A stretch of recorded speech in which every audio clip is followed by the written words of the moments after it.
If you're a meth head, let us know. Adam Curry, John C. Dvorak. It's Sunday, October 7th, 2018. This is your award-winning Gitmo Nation Media Assassination, episode 1075. This is No Agenda. Retracting my vote because Soros told me to. And broadcasting live from the capital of the Drone Star State here in downtown Austin, Tejas, in the studio in the morning, everybody. I'm Adam Curry. And from northern Silicon Valley, where I now have my Costco Blue card, I'm John C. Dvorak. It's Crackpot and Buzzkill in the morning. Now, I have become a member of Costco recently. Yeah. What is this Blue card? Is this a club within the club? No, I found it in a drawer. This is the Costco Blue card is the card before they merged with Price Club. Is it still valid, or do they stop you at the entrance? Well, it doesn't have a magnetic strip or anything, and this is the number. I guess you're supposed to, well, you had to describe it. There's a number that's scribbled on it that I guess they're supposed to punch in. Uh-huh. And then there's a picture of me, which is an actual photo. Looks like it was taken with a Polaroid, and then scotch taped to the back of the card. Nice. So I mean, and it's just really like apparently very early days. And it says Costco Wholesale Gold Card Membership, and it's a blue card. Nice. Some gold stripes on it. So you're going to go try it out? You're going to try it out later? Item. You're going to try it out later? You're going to take it in and. I'll take it out. Well, I don't think they'll accept it. Well, maybe they will, but I'm going to flash it to see if they let me in. Hey, flashing this at you. Nice. It says Costco, man. It says Costco. Can you read? And actually, I have somewhere in another drawer one of the original Costco Price Club cards where it says Costco. It's more like the modern card. It says Costco Price Club. When they merged, they left the Price Club name on there. I think you should go to Costco after the show and just loiter outside, flashing your cards at everybody. Let's see if you get any friends. Well, I'm just pointing this out because this is one of the benefits of being an archivist. Yes, it's another collectible in the archive of John C. Dvorak, where the C stands for collecting shit, and lots of it. Well, let's see. It didn't happen the way I thought it would. I'm very disappointed in my futuristic vision. Well, I came closer by predicting that Murkowski would be the no vote, but then she reneged. Yeah, with that, I'm present. There were two reneges. She said I'm present. Then there was the Republican who was at his daughter's wedding because there's nothing more important than being at your daughter's wedding, of course. And because Well, she made a comment about this. She said she voted present to balance his vote. No. That was not Murkowski. Yeah. That was Murkowski who then withdrew her vote? Murkowski said that if he was here, he would have voted yes. Right. Okay. And she would have voted no, and it would have canceled each other out. It would have canceled each other out. So I am voting present. I'm not going to make a vote. See, that's not entirely true because votes are not binary. You have an abstention option. Well, whether that's true or not, she said, and I think she's right, it wouldn't make any difference in the totals, the fact that he would pass, which is what her point was. And so she felt obliged to be a good Republican and balance his vote. Yeah. I thought it was like a way of getting out of it. Of course it was. Of course, Republican. Of course it was. It was a good one. It was a good trick. Yeah. Well, I'm not happy he's in. Yeah, I know you don't like the guy. No, I mean, throughout this entire process, I've learned a lot about this guy that I really don't like. And a lot of unconstitutional opinions and decisions, certainly when it comes to the Patriot Act. A Patriot Act kind of guy. Yeah, he's a Yale Bush Patriot Act kind of guy. Not liking that. But, depending on what happens, they still might go after him, still might try to get him out. No, they won't. They're talking about impeachment right away. It's impeachable. Oh yeah. Oh, they're gonna crank that up. No, they're not. Not. You got 1 month to crank it up, then it's over because then the elections are done. They don't have time for this. Then we won't hear about it anymore. Of course not. Of course not. But so we have the classic example is I think I have the Schumer clip here.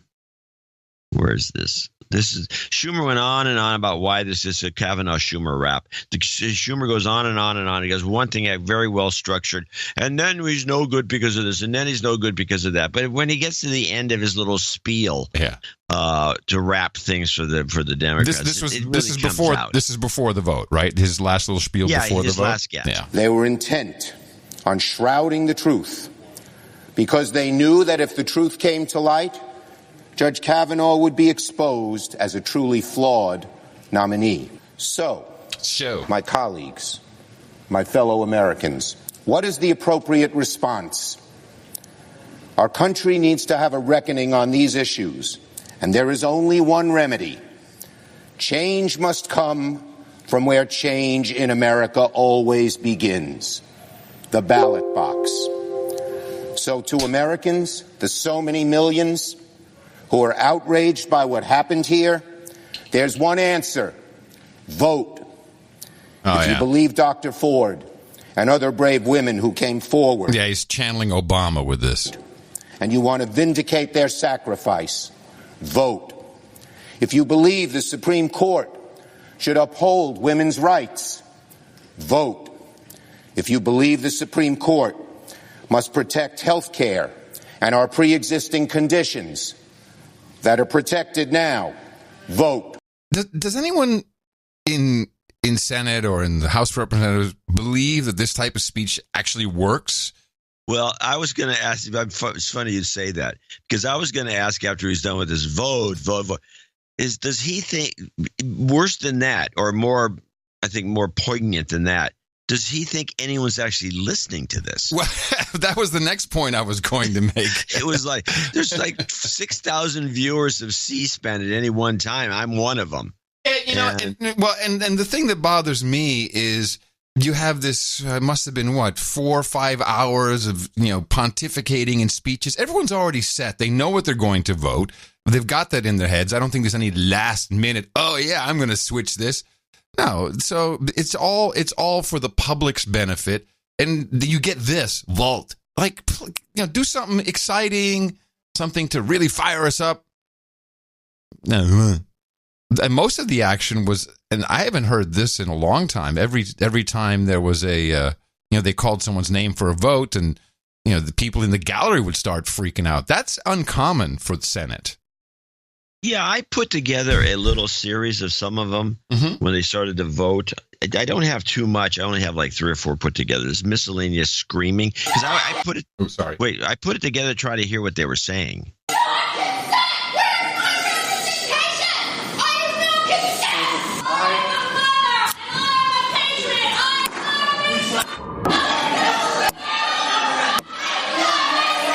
Yeah, that was the downer of their of what they were doing. Is the voices were so just weren't being picked up properly, so you really couldn't understand what they were saying. Although I think at one point I heard someone say "shame." We all know that one. Shame. Oh, the shame. Shame. Well, what I got was because I got this from the first screamer that's in that little group, and she was the first one to be thrown out. This was before the vote started. And there were some screamers at the Susan Collins speech, but that was the day before. But this day, this woman was thrown out. And what she was yelling was, "Where's my representation?" You could hear her saying it. Let me hear it. Oh, hold on. Let me just put it in a second.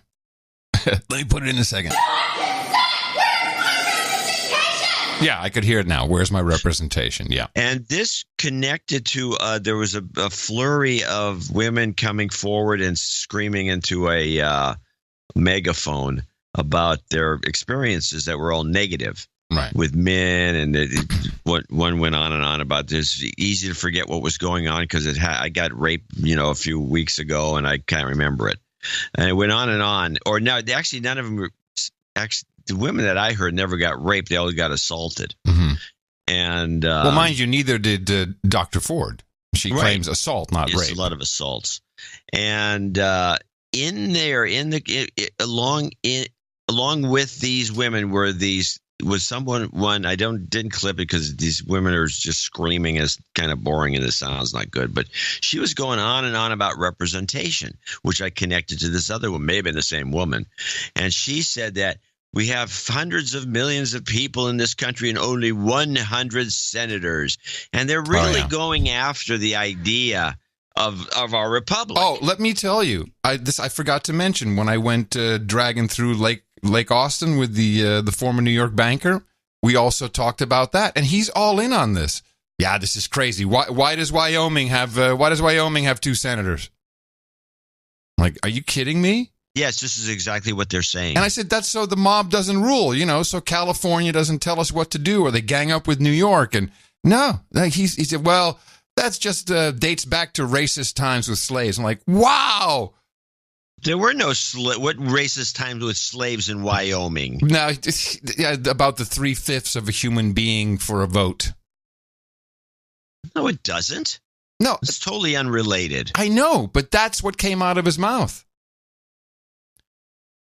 Wow. Yes. So they're making inroads. It's creeping very close to me now. I got to be careful. Before you know it, like an unfortunate boating accident. Well, I had this situation a couple of days ago. Somebody, because I went to this event and somehow my phone number got out to this guy, some major kind of a Republican character. And he calls me up and he starts to moan about stuff. He's talking about the No Agenda show and how important it is that we do deconstruction because nobody does it. And then he starts talking about the Republicans. And he starts talking about himself. He talks about how they lost the state of California. And I'm kind of in the between things, so I could listen for a while until I had to actually hang up on the guy. But he made the comment. He says, well, I've got to reconsider, because I could have been doing more, but with my white privilege. He just threw it out. With my white privilege, I can't do as much? Is that what he was saying? I don't know what he was saying, but as soon as he said it, I jumped all over him. I said, well, explain this white privilege to me. What is your white privilege? What is this? Just give you to get free food? You get what? Are you getting money? What is it? What's the benefit of it? Explain more. And he couldn't do it. And it was just like somehow this meme got in California is very, it's all over the place. But the fact that you get suckered into these things, like your banker friend, and the idea that there's no representation because there's this Senate that gives 2 senators to Wyoming and 2 to California when it's unfair. Yep. Well, you got tons of representatives. That's normal. And in fact, in the olden days, we should mention this. The Senate, because this began because the states were freaked out about this. This centralized government. They didn't like the idea. We're supposed to be a republic, not a one, centralized operation with government police and all the rest of it. In the olden days, this was broken down by the Democrats. In the olden days, before, I don't know the year that this changed, but it's one of the amendments of the Constitution. They changed the way of selecting the senators. The senators used to be picked by the state legislature. Right. We've talked about this. And so your state legislator would pick the 2 senators, which I don't think would make much of a difference in today's climate. In California, it'd be the same 2 people. And they sent them to Washington, and people were bitching, well, this is not fair because the public needs to vote. And so they said, that was the old cigar-filled room. Right. But it's just a bunch of... But bring it back to the white privilege part. Yeah. What? Well, that would be part of white privilege, I guess, because the legislators would be run by white guys. Do you know what this reminds me of? Kind of this attitude is Harrison Bergeron from the Kurt Vonnegut science fiction short. Harrison Bergeron. There's a you can find it on YouTube. There's a little movie was made of it, and this is the family who's at home, and the dad is really strong, so he has to be equalized with the rest of humanity. So he has to wear chains when he goes to work. Yeah, I remember this story. It's a very, very, and especially the YouTube video. I'll put it in the show notes because it's a good little short, science fiction thing. But man, it's coming close to reality. It's like, well, I have white privilege, so I need to have some kind of handicap to even it all out. Yeah, well, maybe a gunshot wound would help. Yeah. Now, a lot of the protests, and I apologize, I thought I had a clip of some of these protesters chanting in the hallways.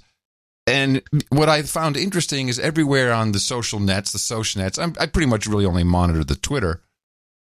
People are like, they're paid by Soros, paid by Soros. I'm like, forget that. Just look at they're literally, there are leaders. They have the bandana around their arm. They're holding their hand up in the air like a tour guide. Like, you might as well have the little umbrella with the fuzzy thing on the top. Yeah, or the long stick. This goes beyond people being paid or not. These people are pre-trained. They listen to whatever the group leader says they have to do. They're standing there repeating their instructions. They're not repeating a slogan. No, they are sometimes repeating a slogan. Yeah, but in general, I saw a lot of these clips of people saying, "I will go to my representative's office. I will go stand in the hallway. I will go stand in the hallway."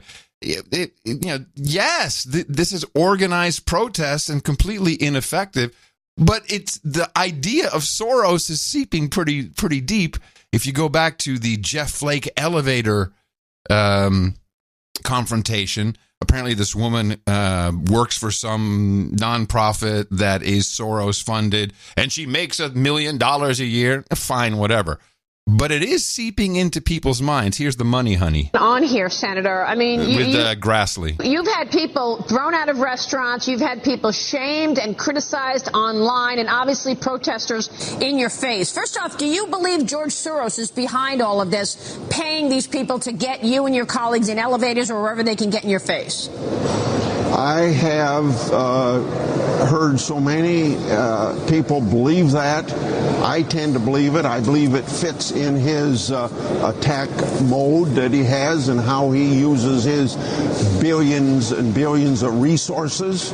I think it promotes incivility in American society, but I also think that the resistance that's been in existence since November 2016 is headquartered here on Capitol Hill. When you have congresswomen say that you get in the face of anybody that's in the cabinet, we have senators say, get in the face.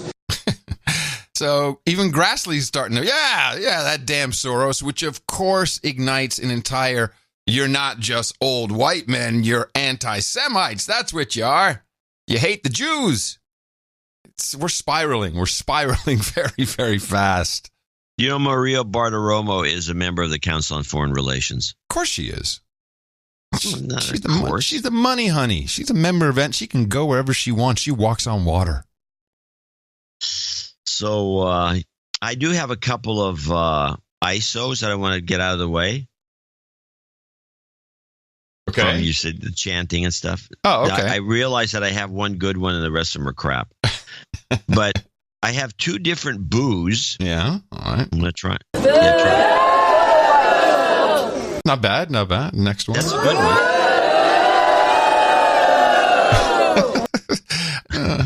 Okay, yeah. They're all right. Well, the first one I think is better because it's a little shorter. Shorter, yes. But then the one that's the best is We Believe You. We believe you. We believe you. We believe you. We believe you. Nice and rhythmic, too. Good. Yeah. Perfect.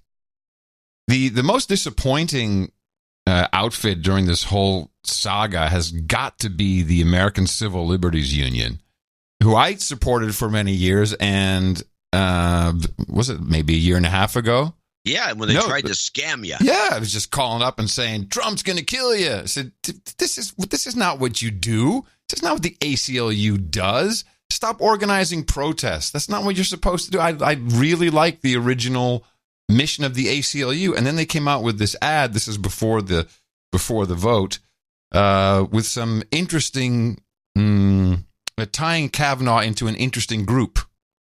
Let's see. Why is it not playing? Here we go. We've seen this before. Denials from powerful men. I did not have sexual relations with that woman. I've never seen anything like this. I categorically and unequivocally deny the allegation against me by Dr. Ford. America is watching. And as we choose a lifetime seat on our highest court, integrity matters, and we cannot have any doubt. Senator Gardner opposed the confirmation of Judge Kavanaugh. Now, for those of you who didn't get the voices, the first one was Bill Clinton, the second one was Bill Cosby, and then Judge Kavanaugh. Don't like the guy, but that's pretty low. That's low. I mean, Cosby, actual convicted felon of said crimes. That's real. That's just low. Yeah, of course it is. ACLU has been. When did that happen? That hijack. That might. Some new management. It's always management. Oh, we'll have to go back and look at when new management came in. Yeah, new management. It's like that woman I bitched about this woman before I didn't get any clips of her, but she was Bedos or whatever her name is that took over The Economist. Okay. Oh, that makes sense then. So she was finally, she was doing an interview on the stage with Steve Bannon. Mm-hmm. And it's on YouTube. It's very interesting because she's just a globalist from the get-go and immediately starts calling him a racist. And the head of Hungary's a racist, and the Polish prime minister's a racist. She just goes on and on. She's gone nuts. Yeah. And same thing, management. So the next thing you know, The Economist is just a tool of the globalist agenda. Right. Sarah Silverman also weighed in. She hasn't gotten the memo yet that sophisticated Hollywood no longer says F Trump. That was unsophisticated Hollywood. Most of Hollywood is not on board with that. They saw it didn't work what Robert De Niro did, but that's all she has, I guess. Well, our president threw another party for himself, another rally full of laughs and cheering, all at the expense of a woman who shared her story of sexual assault. Trigger warning on this video for anybody out there who is human. How did you get home? I don't remember. How'd you get there? I don't remember. Where is the place? I don't remember. How many years ago was it? I don't know. Upstairs, downstairs, where was it? I don't know. But I had one beer. That's the only thing I remember. F*** you. You know what? He's not even worth it. He is a void. He's unwell. He's building an incredible case for an insanity plea. So let me direct this to the one group of people who are actually going to make this decision. Senators, please believe me when I say this is no longer a job interview. This is a line in the sand, and you have to pick a side. And the side is no longer Republican or Democrat. Your vote is a statement, and that statement is either hell no, this is not okay, this is not who we are, or it's telling every woman, every girl, every boy, every person that what happens to women's bodies does not matter, that women's truths don't matter, that you get yourself sexually assaulted, and if you have the nerve to come forward with it, it is a mistake, and the president of the United States will mock you for it, will laugh at you. Senators, I know that you're scared, and I'm asking you to be brave, to be as brave as the woman who came forward at the peril of her entire life, because years from now, you're going to be asked if you were at the party. And guess what? This is the party. All right, I gotta go. Sorry this wasn't funny. I should smile more. All right, be brave, be best. I'll be right back. The funny thing about her is that her material itself belies that entire speech. Exactly. It's extremely rude. Sexist. It's very sexual. It's sexist. And then she comes out like this. I'm reminded of the early era of the MP3 when some of the richest rap groups, hip hop artists, were doing some of the rudest anti-police, promoting thievery, promoting beating women up. Damn those rappers! Let me make my point. I know. All the stuff that they were doing was all negative, societally negative. And then they came out, oh, my God, people are stealing our music with MP3s. They've got to stop stealing our music. I mean, come on, make your minds up. What side are you on here? Well, let's look at the rest of Hollywood. A lot of it on Twitter. Kathy Griffin has not gotten the memo. This is all about Senator Collins. Fuck you. Lots of K's, lots of O's and U's. George Takei from Star Trek. As a Buddhist, it is my practice to have compassion for all people. But Senator Collins is really testing my limits right now. Rob Reiner, let's see. Susan Collins turns her back on women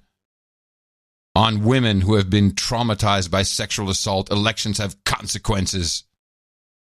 Vote. Well, let's listen to the beginning. I don't have the whole thing. I don't want the whole thing went too long. It was a very good speech that she gave the day before the vote. Susan Collins came out, and some of the irksome aspects of this whole thing were outlined by her, I think, very succinctly. And if these idiots can't figure out that there was maybe something more going on here, and Susan Collins doesn't have to kowtow to the demands of a bunch of hysteric liberals. Yes. Mr. President, the 5 previous times that I've come to the floor to explain my vote on the nomination of a justice to the United States Supreme Court. I gotta say, though, if you're just looking at this as a young voter, you're like, who is this old bag? You know, just the way she sounds. I'm sorry, I know it's ageist, but gee, we need some. Well, she has a stroke. She had a stroke. Well, sorry. It's just, it just doesn't work really well to communicate any kind of message. Any young person is tuning this out within seconds. Wait, hold on a second. You're assuming any young person is watching C-SPAN? Yeah. I have begun my floor remarks explaining my decision with a recognition of the solemn nature and the importance of the occasion. But today, we have come to the conclusion of a confirmation process that has become so dysfunctional, it looks more like a caricature of a gutter-level political campaign than a solemn occasion. The president nominated Brett Kavanaugh on July 9th. Within moments of that announcement, special interest groups raced to be the first to oppose him, including one organization that didn't even bother to fill in the judge's name on its pre-written press release.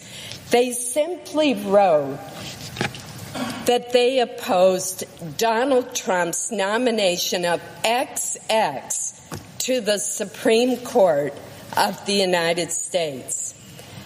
A number of senators joined the race to announce their opposition, but they were beaten to the punch by one of our colleagues who actually announced opposition before the nominee's identity was even known. Since that time, we have seen special interest groups whip their followers into a frenzy by spreading misrepresentations and outright falsehoods about Judge Kavanaugh's judicial record. Over-the-top rhetoric and distortions of his record and testimony at his first hearing produced short-lived headlines which, although debunked hours later, continued to live on and be spread through social media. Interest groups have also spent an unprecedented amount of dark money opposing this nomination. So the problem that presents this, and this is, I mean, it's over now. It's done. It's kind of boring. The issue for the Democratic Party, the Democrats, is that they really have no platform. What they've been doing, certainly throughout the Obama years, is just look at at Obamacare, the mandated option where you have to pay a penalty even if you don't have health insurance. They all of that went through the court, and we've talked about this. Instead of actually making laws, they hand stuff off to little agencies like IRS and FDA, and everything else that's really hard to do and get something done, they take it to the court, and so they won't have that option anymore. And I think that this is not over. This realization is going to hit people, and there's going to be nastiness. I don't think this is over by a long shot.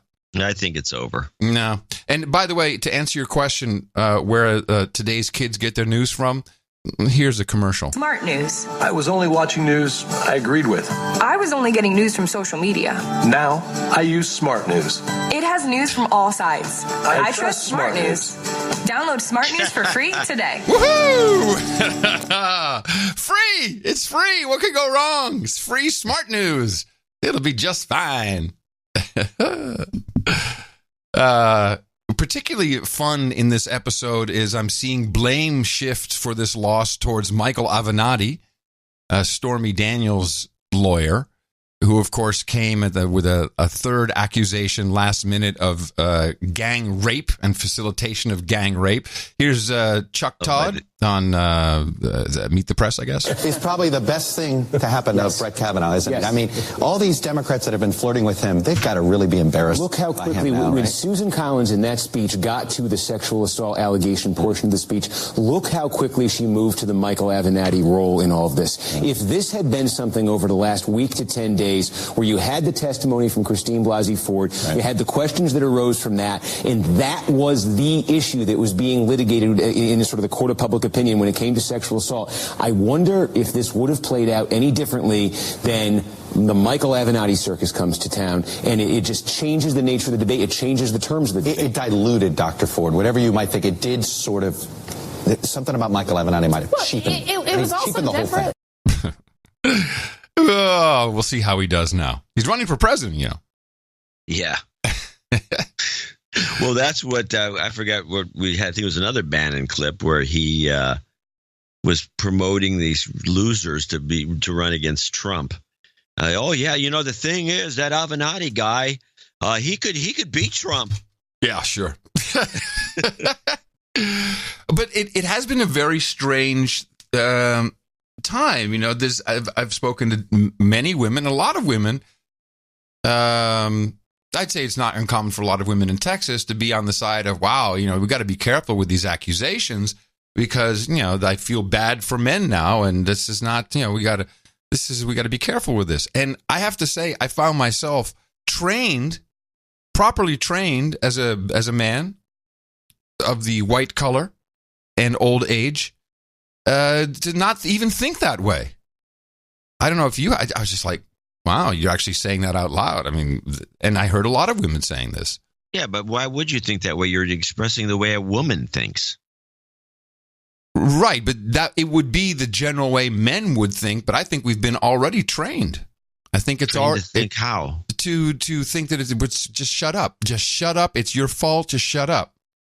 I've never thought that I should shut up because it's my fault. Yeah, but you're not around. I've so often thought I should shut up because I don't want to get somebody punching me. Well, or that's what I mean. Not that it's your fault, but you don't want screaming or punching or yelling. But now you're seeing women coming to men's defense. It's very interesting. Yeah. And I think the whole Me Too movement has been ruined by this affair. I really do. It was I think the Democrats have got a problem. If they can't get their act together to do something other than hate. Yeah. Because it's all really hate Trump. And when you get to the bottom of all these people, you hear them discuss stuff, they sound like they're reasonable. And then it comes down to hate. I hate Trump. The president shouldn't be president. Right. That is not the way to get anybody. I mean, you're going to get the haters to vote for you, but not everybody is. Most people are just kind of, they go on their merry way. They're not sitting around obsessing over Trump and hating Trump. I mean, you can maybe get them worked up for a while. Oh, that Trump, he's an idiot, something like that. But they're not sitting there hating the guy like these guys are. No. That's not a positive message. I love a big article about Joel Kaplan, Facebook's vice president for global public policy.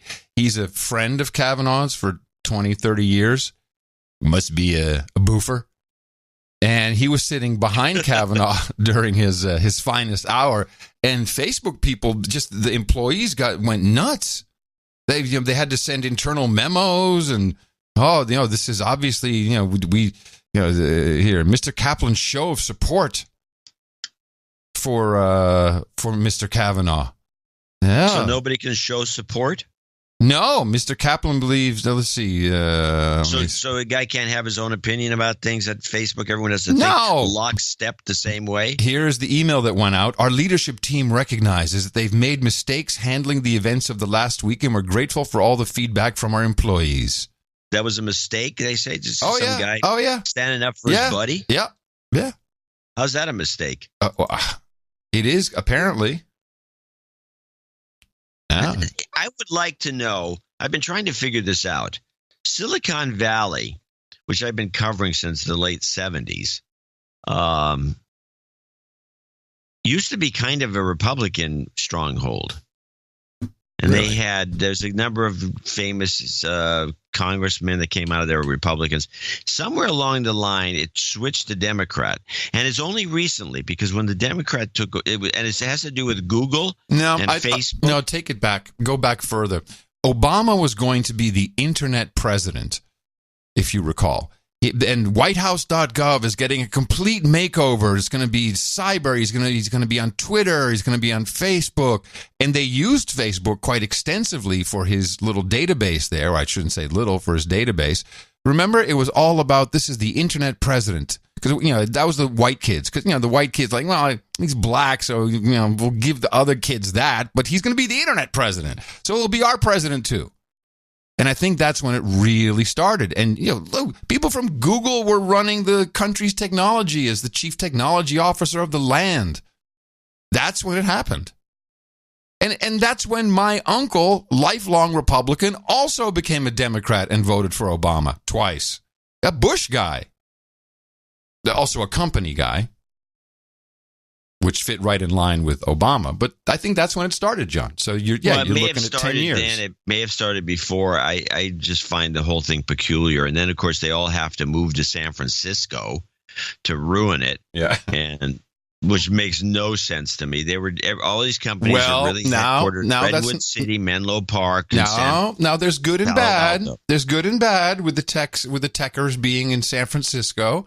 Because there is good because they also develop things for the San Francisco community. Like what? Kayvon Lucchini reported it immediately, calling 311.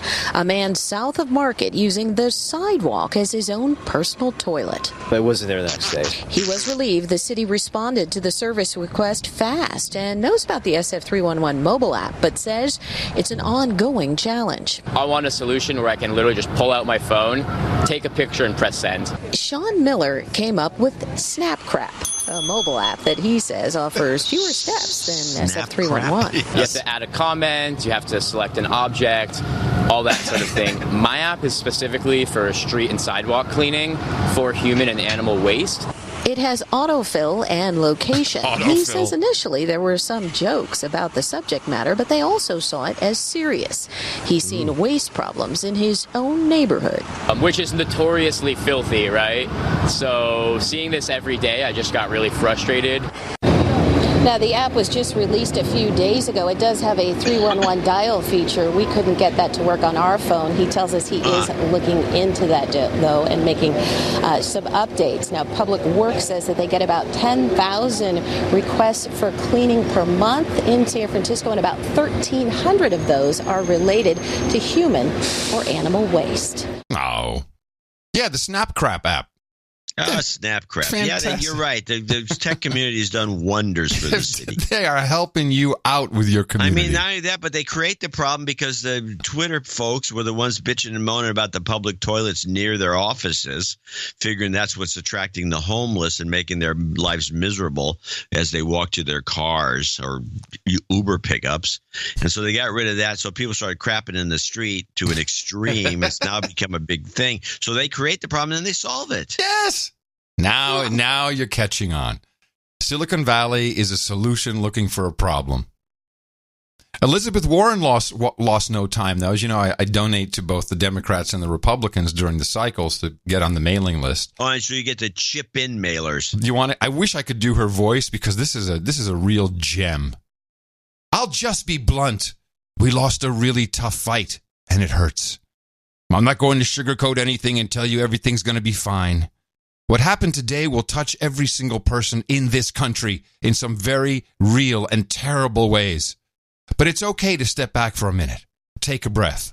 Call up an old friend. Lean on the shoulder of someone you love. Pet your puppy. I know I will. Pet your cat. We'll get through this together. And then you cannot give up. Remember your anger and your... Let me get to the fucking chip in point. Come on, I'm doing an act here. Remember your anger and your pain in November.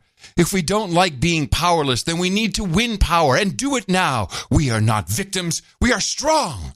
32 days until election. Exactly 1 month. No. Anyway, tick-tock. I'm fighting for re-election. I'm fighting for Democratic Senate candidates all over the country because it's never been more important for us to win back the Senate. It's easy to feel helpless on days like today, but remember, even the fights we lose matter. Every time you called and marched and tweeted and helped move us closer, and it was close. Don't forget this. Even the fights we lose matter. History will remember that we didn't go quietly. We resisted, persisted, and fought to be heard. Because of this fight like never before, people have found their voices. I've seen it. The hallways of Capitol Hill have been teeming with survivors of sexual assault and activists who will not be silent, including the women who held an elevator door open so they could make sure Jeff Flake heard their pain. We won't let those doors close. 27 years ago, Anita Hill was virtually alone. Today, we're a grassroots army, and we will be heard. We're owning our anger, and we're putting it to work. I'm angry. I'm angry on behalf of women who've been told to sit down and shut up one time too many. On behalf of everyone who doesn't have power. African Americans, Latinos, LGBTQ Americans, Native Americans, students, seniors, podcasters, everyone who gets put down and shut out of power by men who don't know how to share.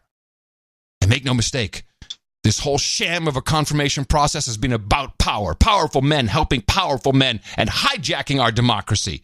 Here's my message for those powerful guys. Time's up. It's time for everyone who's been left out to take power. Entitled men, powerful interests, and giant corporations call the shots. So we've got a plan. It's got 3 parts. Take back the Senate, take back the House, return the power to the people where it belongs. This hurts, but if we keep fighting, we can turn our pain into power. So please, chip in right now to help Democrats fight back and win power. Chip in. I mean, that is the lamest payoff to such a passionate, empowered speech. It's impassionate, but what is the real message? First of all, it's structured as defeatist. Completely.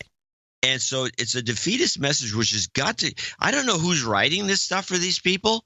But the way the message goes through is, oh, my God, we're having our asses handed to us. And then to make it worse, it makes it sound, because of the giant corporations and evil men, it makes it sound that you're not going to be able to do anything about it. So why bother chipping in? No, I think the opposite. I think people will actually chip in $3. Like, is it a $3 chip in? Yeah, it's a $3 chip in. Oh, God. It's always a $3 chip in. I don't think they get the numbers they could get if they had a message, a positive message. This is what the Democrats were accusing the Republicans of during the early days of their Obama years. You know, the Republicans were the party of no, the party with no message, the party with no hope, no anything. Obama was the guy with hope and change. And he's going to do this, he's going to do that, it's going to make everything better, which is what Trump went with Make America Great Again, which they mock. Yeah. And they don't want to make America great again. They want to just hate Trump. This is not the way to write these sales letters. I totally agree. And I think there's still an opportunity for us. For what?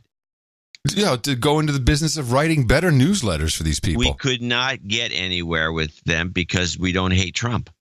It's like a prerequisite.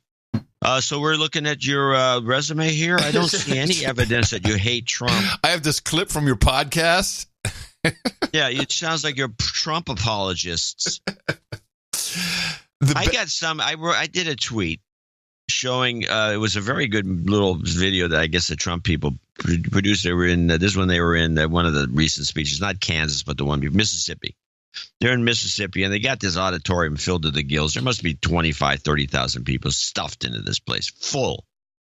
And they're shooting it around, and then Trump is, yakking about something and doing his hour. And I made the comment, I said, this is the Democrats have to deal with this. This is a guy who really draws large crowds, and the only other person they've ever had in the Democrat side that was able to do that was Bernie Sanders, who the media refused to cover. Right. And I said that this is a problem for the Democrats. They don't even want to deal or think about what's going on here. I mean, you saw the Sarah Silverman thing reference it, but the speech wasn't about her. It was one of his shticks that he did in the middle of the speech. Here's what I don't understand. But wait. So I got a tweet from some guy. Trump, this is why you suck. Your podcast stinks. No Agenda sucks because of your Trump apologist. All I was doing was pointing out that this is a problem for the Democrats and that Bernie Sanders never got any attention doing pretty much the same thing. Whose fault was that? How does that make the No Agenda show not worth listening to? Oh, you're not going to change anyone's mind who thinks that way. And they're already permanently ill. I blocked it. Of course, block right away. Block early, block often. The only message that they could have, which I don't hear, is no borders. Some of them are saying that. Ocasio-Cortez is saying it. She's popular. She's hopping. She got some heat. No, she says it. Why don't they just say it? No borders. They don't say it because they know that the public at large doesn't like this idea. Well, then they have no reason for being. If they represent no one, then it's not. And then they represent a bunch of socialists. And by the way, within the public at large, there is a large contingent of true socialists who do, and globalists. For some reason, the socialists have become globalists. I don't know when that happened. Why aren't they doing United Colors of Benetton commercials and stuff? I mean, they should be working it. If they want to commit to a globalist message, they could do that. They're not even doing that. They do the research. They do enough research to know that the public doesn't want to be part of some one world government. They've watched too many. The public watches too many movies. Okay, so then somehow they're thinking that they have the majority because they had 3 million extra votes. I'm just using their numbers. From California, thank you. Well, I'm just using their numbers because that's never mentioned. That's never mentioned as an aside. We won because of California. No, just we won. And I guess they're thinking we have the votes, which they clearly don't. I don't know. But Nancy Pelosi did teach us a very important lesson. She taught us about the, what did she call it here? She had a name for it, which we call something else on this show. Hold on. Let me just, it was the, yeah, she has the name. It's a smear tactic, but listen. The difference is we don't engage in the politics of personal destruction. The fact is that if we just talk about the issues, for example, I think it would be interesting to people in these districts to know that the speaker wants to take away the guarantee of Medicare. So I think talking about issues is where we should be. What is the difference in one person being speaker than another? It's a self-fulfilling prophecy. You demonize, and then we call it the wrap-up smear. If you want to talk politics, you call it the wrap-up smear. You smear somebody with falsehoods and all the rest, and then you merchandise it. And then you write it, and they'll say, see, it's reported in the press that this, and this. So they have that validation that the press reported the smear, and then it's called the wrap-up smear. Now I'm going to merchandise the press's report on the smear that we made. And it's a tactic, and it's self-evident. But I think I'm worth the trouble, quite frankly.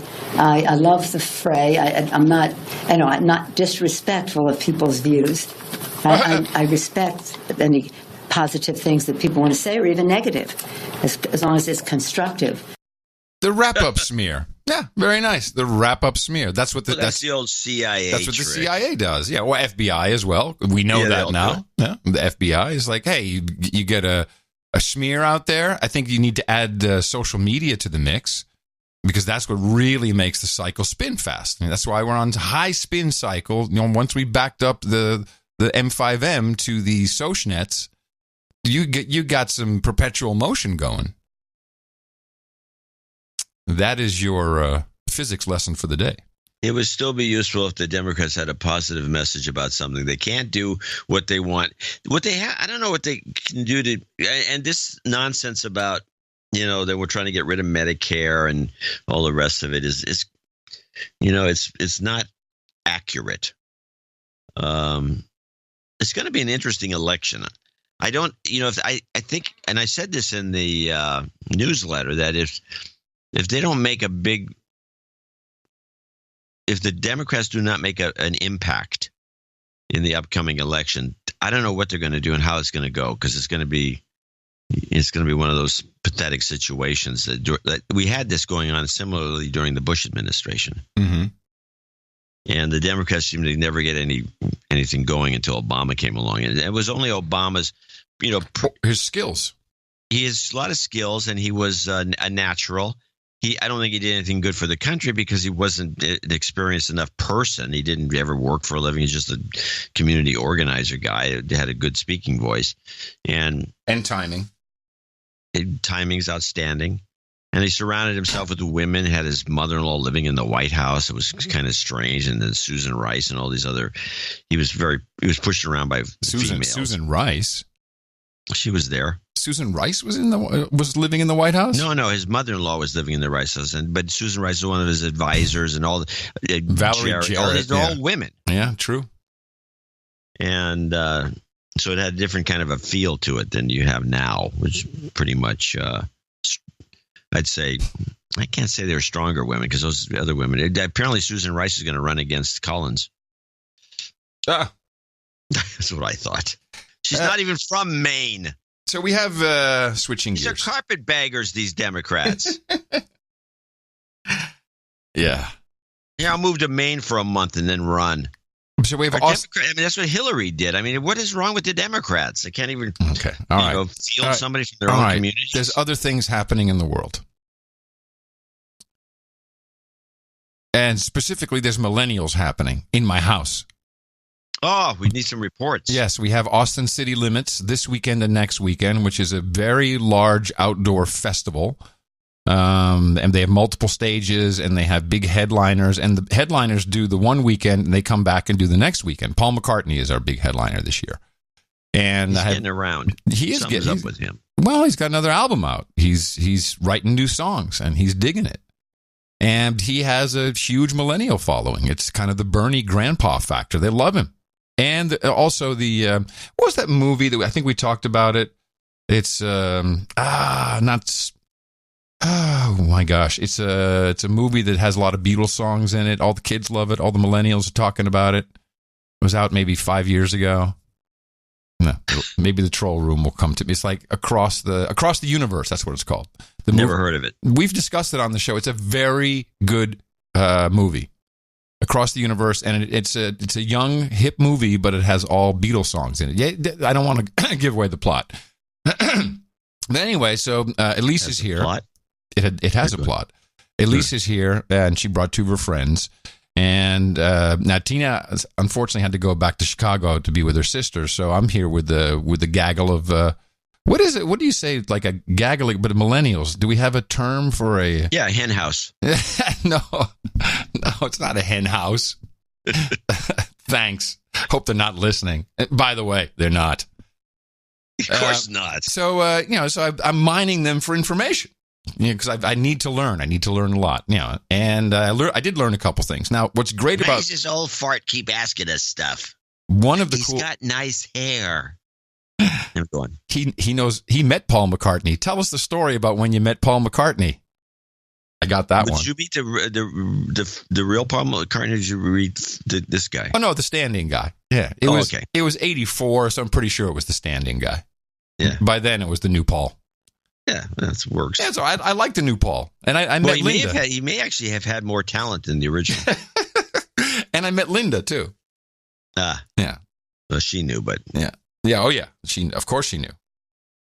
Now the cool thing about the millennials is they all had internships over the summer, and so some news and information came back from one of the gals who had been an intern at NBC in New York at 30 Rock.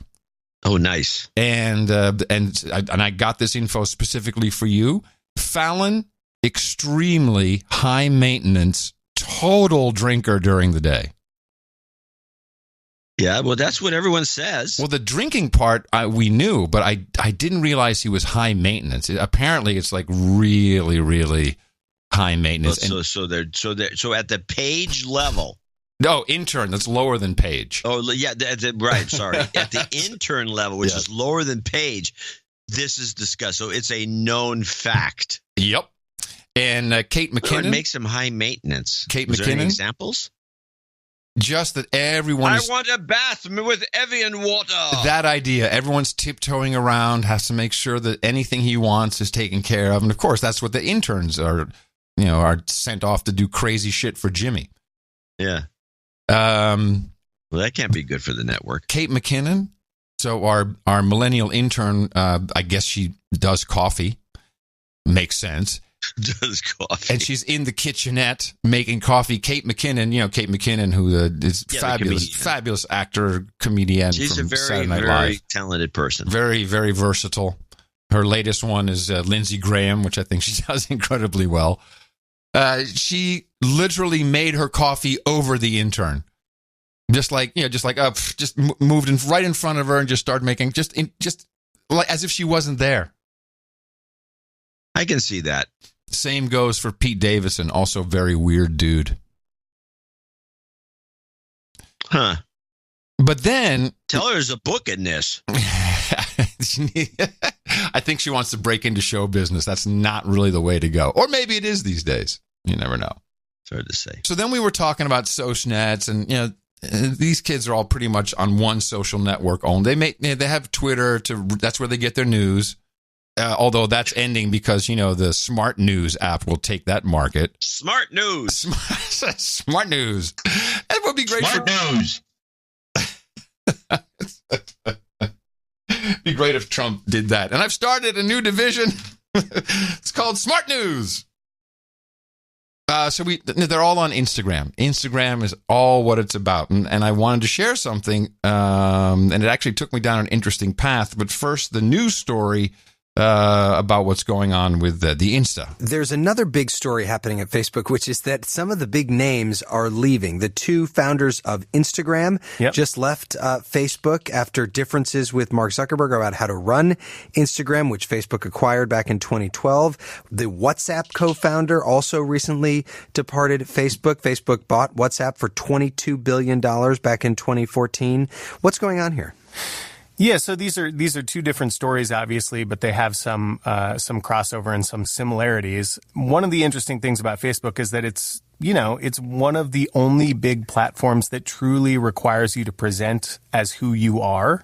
It's difficult to be anonymous there. That's an important part of Facebook's design. Mm-hmm. And in a fundamental way, this goes against the idea of privacy online, right? Right. And I think both of these stories are connected to that. So with the case of the Instagram co-founders, these two men left the company in part because Instagram is such a key part of Facebook's future revenue. The company really is starting to try to change Instagram to be more friendly to advertising. And this apparently was part of the departure there.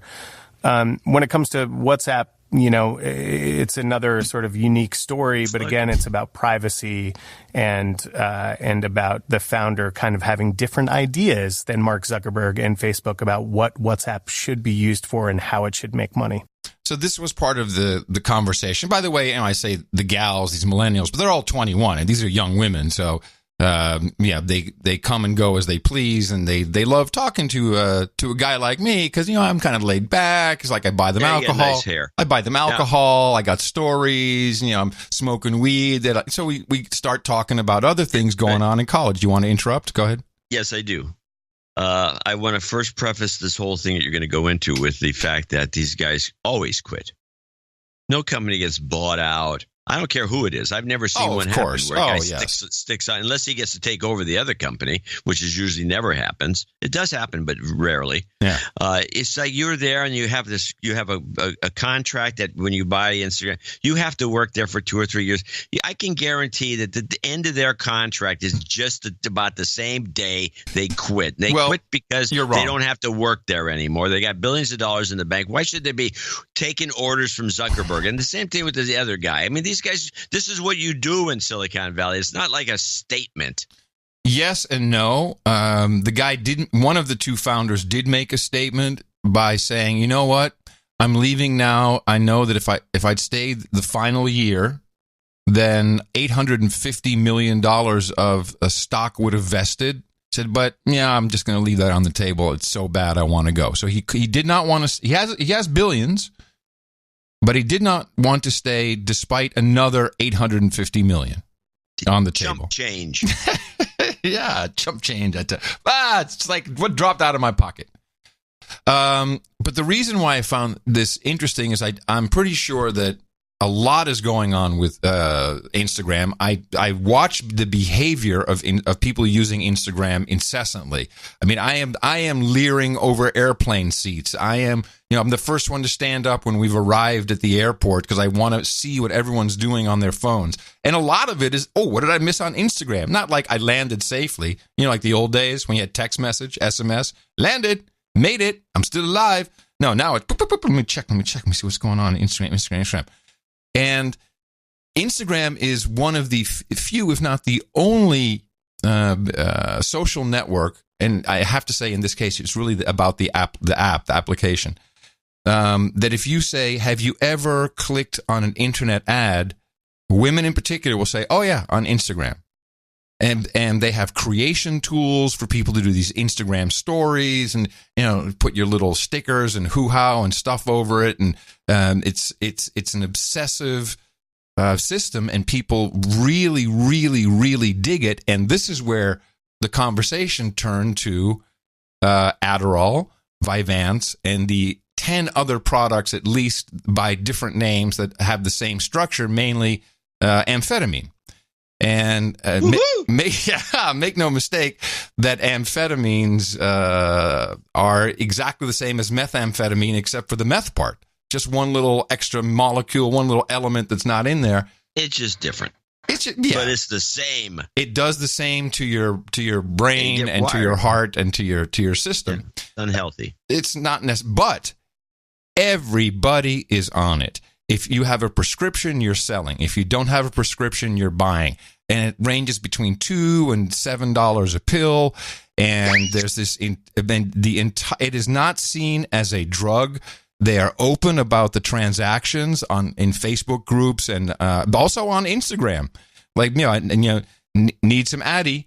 And it's not police. But everybody is taking it. And this is where the big aha moment came. Instagram is uniquely tuned to an Adderall user. You want to look great. You want to be perfect. It also helps with weight loss, of course. It plays entirely into everything you need to have in the feedback loop. Bing, bing, bing. I've got stuff. Oh, yeah. Swipe up, swipe left. Let's go. Let's check it. Oh, yeah. I got to like that. Got to go back. Ooh, ah.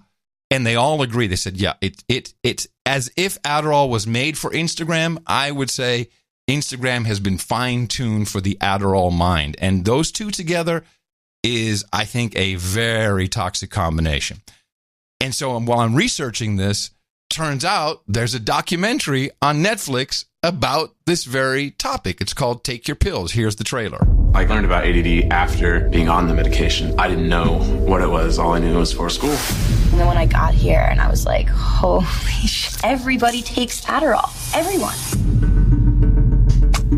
I take it right when I wake up. It takes about 40 minutes to kick in, and you can feel it. I start to sweat. My heart accelerates. My handwriting got neater. I thought that was so cool. My mind came alive. My body felt alive. It works like a bang. Adderall, warning. Side effects may include being awesome at everything. Every generation has found a different way to try to enhance their performance. Now, in this case, it has been ADHD drugs. This ain't new. It's not like a glass of wine or a joint or any way that people use to decompress. I really see it as a supplement, as a tool. And I don't think there's anything wrong with that. So then you're primed that a pill is going to give me what I want. I felt this mounting pressure from work to start using my prescription. That says something about our culture right now. It makes me kind of depressed. We probably have meds for that. Everyone has a little ADD.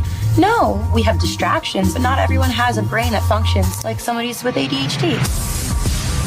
I wouldn't say that I'm happy to have Adderall, but I'm happy that Adderall is an option for you. There are cardiovascular risks, psychotic episode. You wouldn't wish that on your worst enemy. I've got everything I wanted. And there's no way any of that would have been possible without the medication. The perfect employee is somebody that doesn't say no. There is a culture of you do stay up 16 hours for 7 days straight. I've had a seizure from exhaustion. You want to be beautiful and you want to have amazing grades. And Adderall just sort of sews it all up for you. There you go. The drug of our time. This focus on material progress and productivity, what's the cost of that? And is that a cost we're willing to live with? It's a good documentary. It's worth watching. But we have an entire generation of kids who are jacked up on this. And they're using it. They're not hooked on it, but they're hooked on the effects of it and use it whenever they need to perform. I don't know that this is that new. It's not new at all. Amphetamines have been used since the 20s. People have been... Well, my dad used to talk about when he was on a ship, he was in the Navy, and how everyone was jacked up on Benzedrine all the time. Yeah, but the difference is we now have an entire culture around it. And that's what I mean with Instagram. It is also actively being pushed very, very aggressively by the pharmaceutical industry. Yeah, well, that's the problem. Yes. These guys are just making money. In the olden days, it was all illicit guys that were making all the money, and it was kept under the table. In fact, during my stint in high school, I used to work on it was the era when you could actually get a really good summer job. And I had worked at International Harvester for 2 different summers. The first summer I worked there was on the hose bench making hoses. Actually making hoses for a specific part of the clutch. And then the next year I was a receiving clerk, which was a much better job. That's when I discovered you really want to be an inspector. But during the hose bench era, I got busted a couple of times for my production was not good. It was low. I was working my ass off making these hoses. This is where John found out about Benny's. No, I always knew about Benny's, but I could not get my production numbers up, and I wasn't making the quality product that these other guys were making twice as much. And then within a couple of years, there was a huge bust of a drug ring at International Harvester San Leandro, where they were selling Bennies to these guys. So the reason I wasn't because you weren't jacked up like they were. I wasn't jacked up for the company. So now the question is, get jacked up for somebody else. The question is, what do those guys from then look like today? Well, I don't know. Are they alive? They might not be. Who knows? I don't think it's healthy. No. Well, no, it's pretty much medically proven. It's prolonged use is not healthy. And by the way, these kids, all these different brands, it's all mainly about the strength and the release schedule. So Adderall works quicker. It gets going in about 20 minutes, and it lasts 4 hours. But doesn't quite have the same awesome sauce effect as Vyvanse, but the problem with Vyvanse is it's slow release over a 12-hour period, and that can keep them up sometimes, and they can't sleep, which of course turns them to the weed or the vape pen, so they can smoke some vape some THC to go to sleep, and the cycle repeats the next day. At the same time, when Friday the FDA released a 27-page memo that said CBD products, that's cannabinoid, that's not the THC, should not be a controlled substance. However, due to international treaties, the United States will still require it to be treated as such. Yeah, international treaties designed by us. What a bull crap. Who writes these international treaties? Presidents.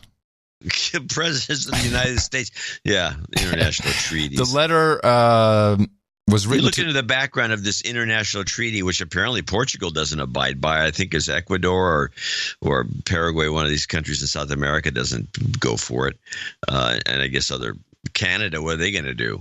So if you have a CBD with less than 0.1% of THC, because you extract it and there's always something left. So 0.1%. That CBD will be classified as Schedule 5. Now, it's not Schedule 1. That is where CBD with extracts more than 0.1% will remain. on Schedule 1, up there with horse. Well, if you talk, with horse and cocaine and Oreos. Now, if you talk to the experts up in the shops where all the old ladies go, for their arthritis in Washington State, they all tell you the same thing, and you'll see it in the blends of the edibles. If you need a dose of CBD for your, for whatever reason, you really need to have some THC mixed into it because they do work in a combinative way. Yes, they do. So that'll be Schedule 1 stuff. That's the whole reason right there is the old ladies. That's the target market. I agree.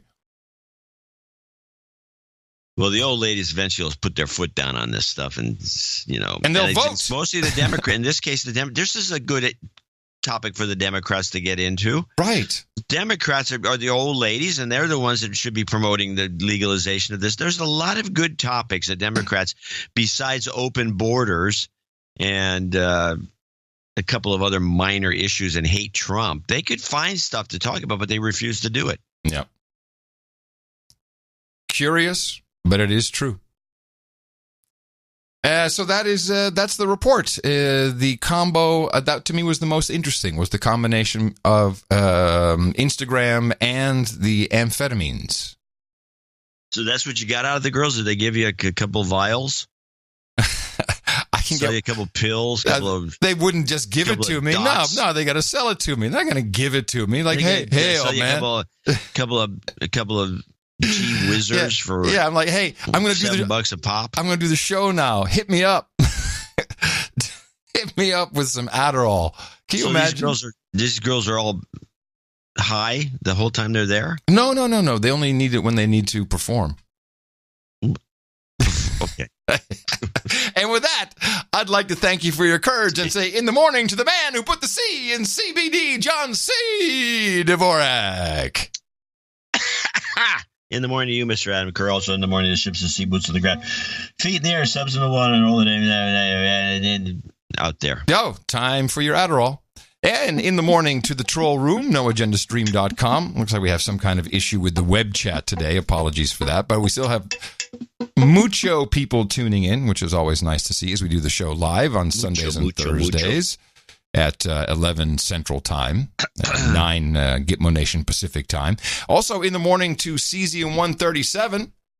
He brought us the artwork for episode 1074. The title of that was Boo You. And this was the money, yesterday's money and today's money, two piles of dollar bills showing how inflation works in one easy illustration. And did get a note from Cesium 137. He said, hey, I've been trying to kill the flu with the limoncello. I'll let you know if it worked. That is I think it has to be Dame Elise Garling's limoncello. Otherwise, it may not work. But nice piece of art, and we appreciate the work that all of our artists do. NoAgendaArtGenerator.com. Before we move on, just speaking of art for a second, I really like the Banksy stunt. What was it? I don't know of it. Oh my goodness! Yeah, it's not really worth clipping because it's really just a bunch of people freaking out. So at Sotheby's in the UK, they're auctioning off "Little Girl with a Red Balloon," which is a very famous Banksy iconic piece of work. It goes for £1 million. £1 million. The gavel comes down, and seconds later, and this is all filmed presumably by Banksy or one of his accomplices. This frame around the painting, I think it's watercolor. It starts whirring and clicking and beeping. Well, the painting should be made from spray paint, but go on. Krylon. It's on paper. The frame starts whirring and clicking and beeping, and the artwork starts slipping down in the frame, and at the bottom of the frame, it's coming out shredded. And so it drops down halfway, and it's completely shredded. Although it's all the shredded bits are just waving there, and people are freaking out. Immediately they're taking it off the wall, they're rushing it away. And Banksy did this video, and he says, "Well, a couple of years ago I did this," which I find unlikely, by the way. And he shows how he put this shredder system into a piece of artwork. and that it was all rigged ahead of time, ready for for this gag. Of course, I think it's worth a lot more now that this happened. But I'm a little skeptical about him having set this up years ahead of time, and I guess it's got a battery in there, and the battery's just listening nonstop for years, and I don't know. Yeah, it makes no sense. Technically, I have some issues with it, but you've got to see the video because it's very, very funny. Huh. So what, did it roll up the one painting and spit out the other one? No, it just half of the picture had dropped down halfway. But but was it rolled up into? Was there a mechanism there that already had the pre-shredded stuff? No. The actual piece that's in there just the shredder goes on. Imagine you just got a piece of paper on top of the shredder. Nothing happens, but then you turn the shredder on, and then it shreds it as it goes down. Yeah, well, it's okay. Anyway, transitioning to our $1 million. Yeah, which we didn't make. We didn't get our $1 million. No. But we did get a couple of people. In fact, one guy held up for some reason, Seronimus of Dogpatch in Lower Slobovia. What? Came He's in back again. With another $800. Oh, my goodness. I think it's because he has a grievance and he wants me to read this. Well, we do love his content. No, this is a good one. Okay. Now, this is Seronimus of Dogpatch in Lower Slobovia, a longtime supporter of the show. Does not want any titles. He would likely be a duke by now, I'm guessing. And he always writes in a letter, and we really have no other thoughts about him except he's a Muslim. He's very anonymous. He sends his sealed envelope with no return address. Dear listeners and producers, pardon my small soapbox, but having recently been confronted by two SJW that called me a racist for refusing to sign a lame petition about illegal immigrant so-called parents being separated from their so-called children, I had to type this. The SJWs, and for anyone new, is social justice warriors. You know them all. They're the ones that were against Kavanaugh. These SJWs' ignorance still pisses me off. I asked them if they'd ever dealt with child trafficking, ever paid cash to get young girls and boys returned, ever tried to adopt orphans or paid their tuition for a private school to save them from traffickers. Have they ever confronted traffickers that shoot first or murder the children to escape? Have they ever been to a third world country to do anything but post selfies on social media? Have they done more than retweet "Bring Back Our Girls" hashtag? I have. So look through the self-righteous BS and see how you are helping child traffickers with this petition. Children fall for the promise that they will get a better life somewhere and often go willingly. Keeping them with the traffickers means that it will be successful. If we save even one child or just 1% of these children through this process of the 164 or whatever number they claim was separated, it is one less victim of slavery. Or do you support child slavery in the United States? I do very little, but even little isn't cheap, isn't easy, and isn't without risk. So I'm not signing a petition to make this stuff easier for the trafficker. And don't start me on green energy and demand for rare earth metals from China and Africa and the devastation of the region and people. Visit these places. These places are real shitholes where we underpay for the material so America and the EU can breathe clean air at the cost of destroying entire villages and making areas uninhabitable, since there is no money for reclamation. We insist on no child labor in garment factories. Validation diamonds are not blood diamonds, but have no standards for green energy material production. I don't see Al Gore visiting these places or talking about this stuff. Only the need for more rare earth metals in the U.S. Governor Brown should get a clue. Spend the satellite money on reclamation in China or the DR Congo, or insist on clean mining sources to really save the planet. Ignorant, overprotected, self-righteous, self-absorbed, greedy, and selfish fools. Stepping down from the soapbox, and thanks for the advertising time. NJNK. Wow. Well, there's only one way to come out of that. The more you know in the morning. Seronimus. Seronimus strikes again. Thank you very much. Tim Lang, $333.33 from San Francisco, California. 33 extra lucky donation for me and my fiance's upcoming wedding. I second Adam in his notion that proposing is the easy part. Wedding planning is tough. Please give me some wedding karma and throw in some career karma as I've just been promoted. So Tina hadn't heard the show when we were talking about just doing it green screen and streaming it and sending everybody a piece of cake. She's not against the idea. Yeah. She says now. You've got karma. Oh, I don't need a gift. You can just give me anything. Yeah, that was right after. I don't need a ring. I don't need a ring. Yeah, don't worry about it. I'll just be humiliated. It's beautiful. Braden Whitehead, Sir Knives, Knight of the Providence Plantations, $291.09. He'll be associate executive producer.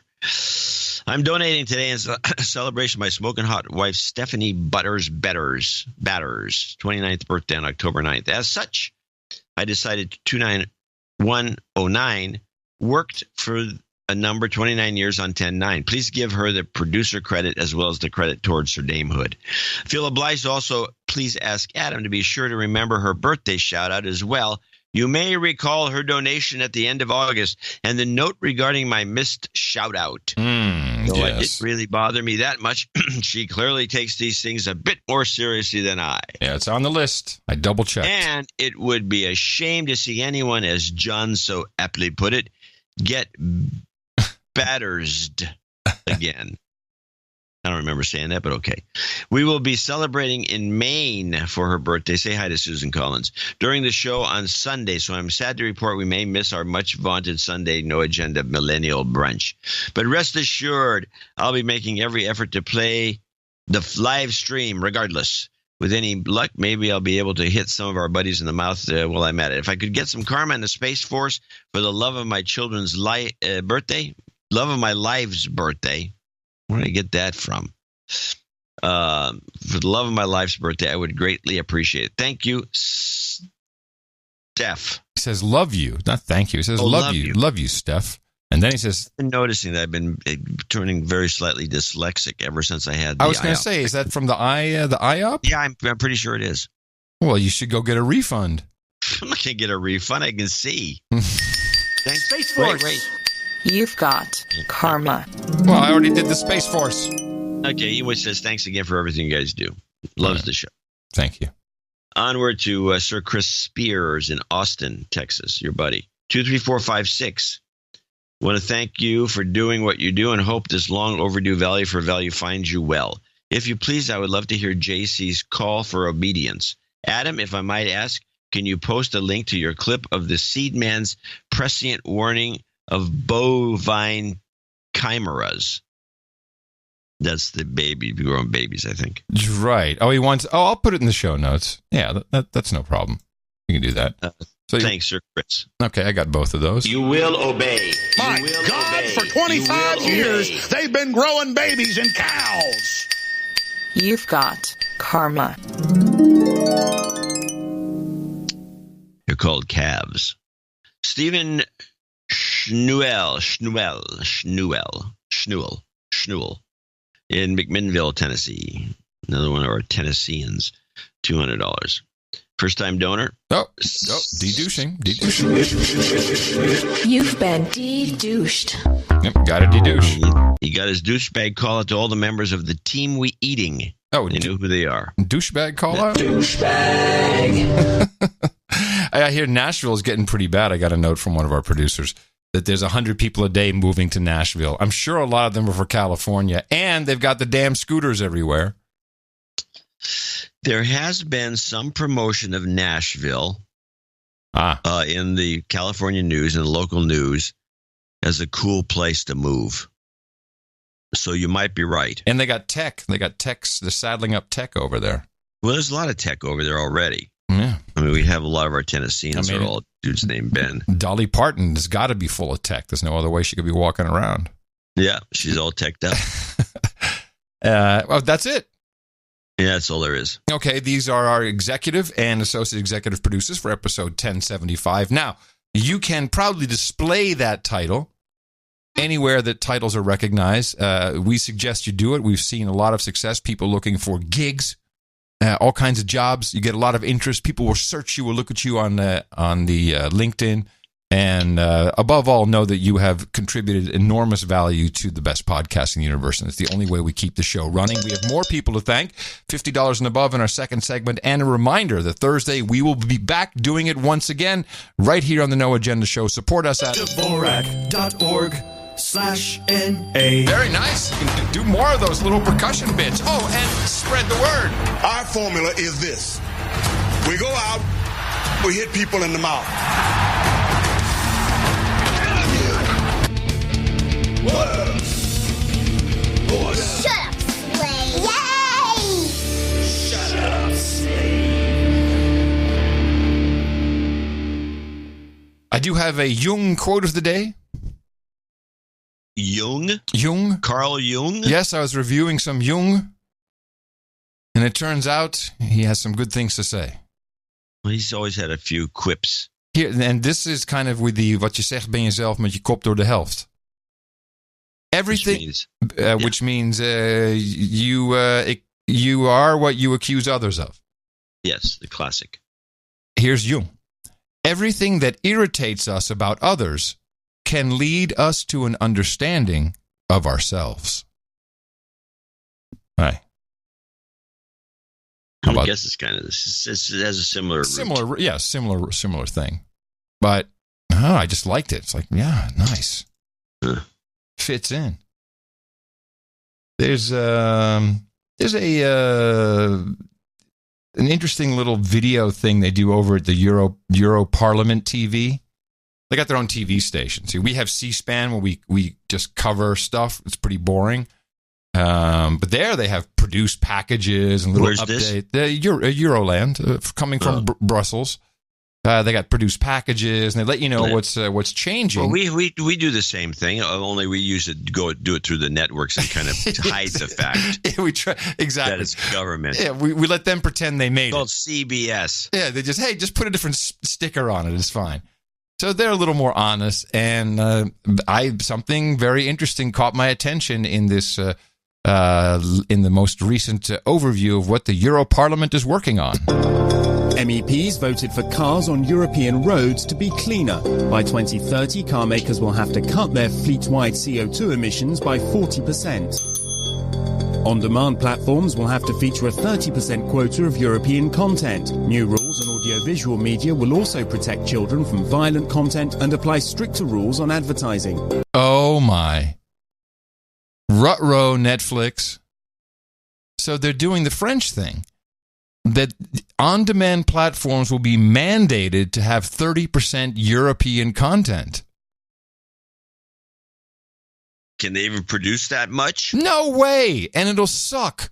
However, this presents... You can have it. It doesn't mean that, you can have the content. Doesn't mean... Right. You get room on the servers. You're not thinking straight. Okay. This is an opportunity to make some cheap-ass, shitty European content and sell it to Netflix, who needs it. Yeah, some crummy EU films. And how do you even go about doing this? So you look at the entire library Netflix has. 30% of that entire library has to be produced in the European Union. How about Amazon, which has every movie and TV show known to man almost? That's also going to have to now be 30%? And how do you police that? How do you track it? Is it just what is offered? I mean, I think this is huge. This is a huge change. Well, how much stuff do you think we could crank out if we put together a little production group and some writers to write some really crappy plays? I mean, I think we can probably crank out 10 episodes a week. I don't think we can do that much production. Well, no one said how long it has to be. It's, it can just be a short. I think when they analyze the 30%, it's going to be required to be 30% of the total time of content. Well, time. I don't know if they're doing it by title, amount of titles, or by time. No, it can't be doing it by title. Then you just do a bunch of 5-minute things. That's where I was going. No, they're not going to put up with that. They're going to see through that bull crap. it's so odd, you know. So I don't understand how. I got an idea. How about this? So you're thinking differently than I'm just starting to think. Yeah, I'm commercial. I'm thinking the way Andy Warhol used to do movies. Yes, The Factory. Well, Warhol used to, for example, one of his movies is a 24-hour movie, which chews up a lot of time. It's a 24-hour movie of a camera just positioned to watch the Empire State Building for 24 hours. That's it. It's content. Movie's over. But I don't understand, how does this fit in with the multicultural globalist society? Don't we also need at least 10% Arabic? I mean, this is coming down Broadway. You can see it happening. And maybe that's our angle. Well, that will be in the future. Maybe that's our angle. We go and we say, listen, we need to represent the entire population of the European Union. We need Arabic programming. We feel it should. Now, let's look at Sweden. 3 million of the 30 million. It's about 10%. So 10% should be Arabic. And we just go and produce that.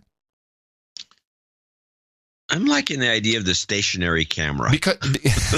Because with Arabic, no one will want to finance it. So we're guaranteed to get subsidies from the same European Union mandating this 10% that we're going to force on them. We can do it. We can start a studio. If Obama can do it. We have to have the studio that has to be located in the EU. So you have to put Netherlands as you've got the context. Easy. Yeah, it's put done. A place up it's there. Done. I got a couple of Moroccan buddies. They can be hosts. Oh, perfect. And we just do GoPros on their helmets as they're going by liquidating people. Oh, I'm sorry. What am I thinking? Yeah. All right, enough of that. So the Brazil's got a big election coming up, and they got this fascist. I don't know what he is. There's the Trump of Brazil, they call him, but in fact, even Glenn Greenwald doesn't think so. He's just this new guy, and everyone's all freaked out about it. Nobody, of course, is covering it in the United States except Democracy Now! Because they do actually cover more international news than the networks do. Even though they don't really cover anything, they just read from some report. They read from a wire. But they actually discuss this a little bit. This is so we can keep up. So we show we're international. The show is the Brazilian elections. Black people, the indigenous, and the LGBT community and women have conquered so far. He represents a threat to democracy in our country, a democracy that we are still building. Joining us in Rio de Janeiro's Pulitzer Prize-winning journalist Glenn Greenwald, who co-founded The Intercept. Glenn, welcome back to Democracy Now! Can you talk about the significance of what is happening right now in Brazil, and particularly on Sunday, the election? To begin with, the significance is that Brazil is a country of 210 million people, so it's the fifth most populous country in the world, right behind the United States, the second largest in the hemisphere and the most influential in all of Latin America. It's also the seventh largest economy in the world with major oil reserves. And what the Western media has often been doing in talking about Bolsonaro is calling him Brazil's Trump, which drastically and radically understates the case. He's much closer to, say, Duterte in the Philippines or even General Sisi in Egypt, both in terms of Trump, what he intends to do and wants to do, and what he's able to do, given the fragility of Brazil, which is an extremely young democracy that exited a military dictatorship only 33 years ago, and therefore doesn't have the same kind of institutions to limit what someone would want to do the way, say, the United States or the UK would. So it's an extremely dangerous moment for this country. Polls do show that he's unlikely to win in the first round on Sunday, but there is a possibility that he could actually just get 50% of the vote and avoid a runoff entirely. But even if he does make the runoff, the signs are really showing that he's likely to win against Lula's handpicked successor because of how much animus has been built up by the media and the business class toward PT in this country. Before we continue, I just got a text from Horowitz, and he says, Brazilian stock markets like this guy a lot. So just for context. And can you talk more about just exactly what Bolsonaro represents, his homophobic comments, his anti-women comments, his support of the Brazilian military dictatorship? And, you can go through the whole list of shocking comments. He once said in an interview that he would rather hear that his son died in a car accident than hear that his son is gay.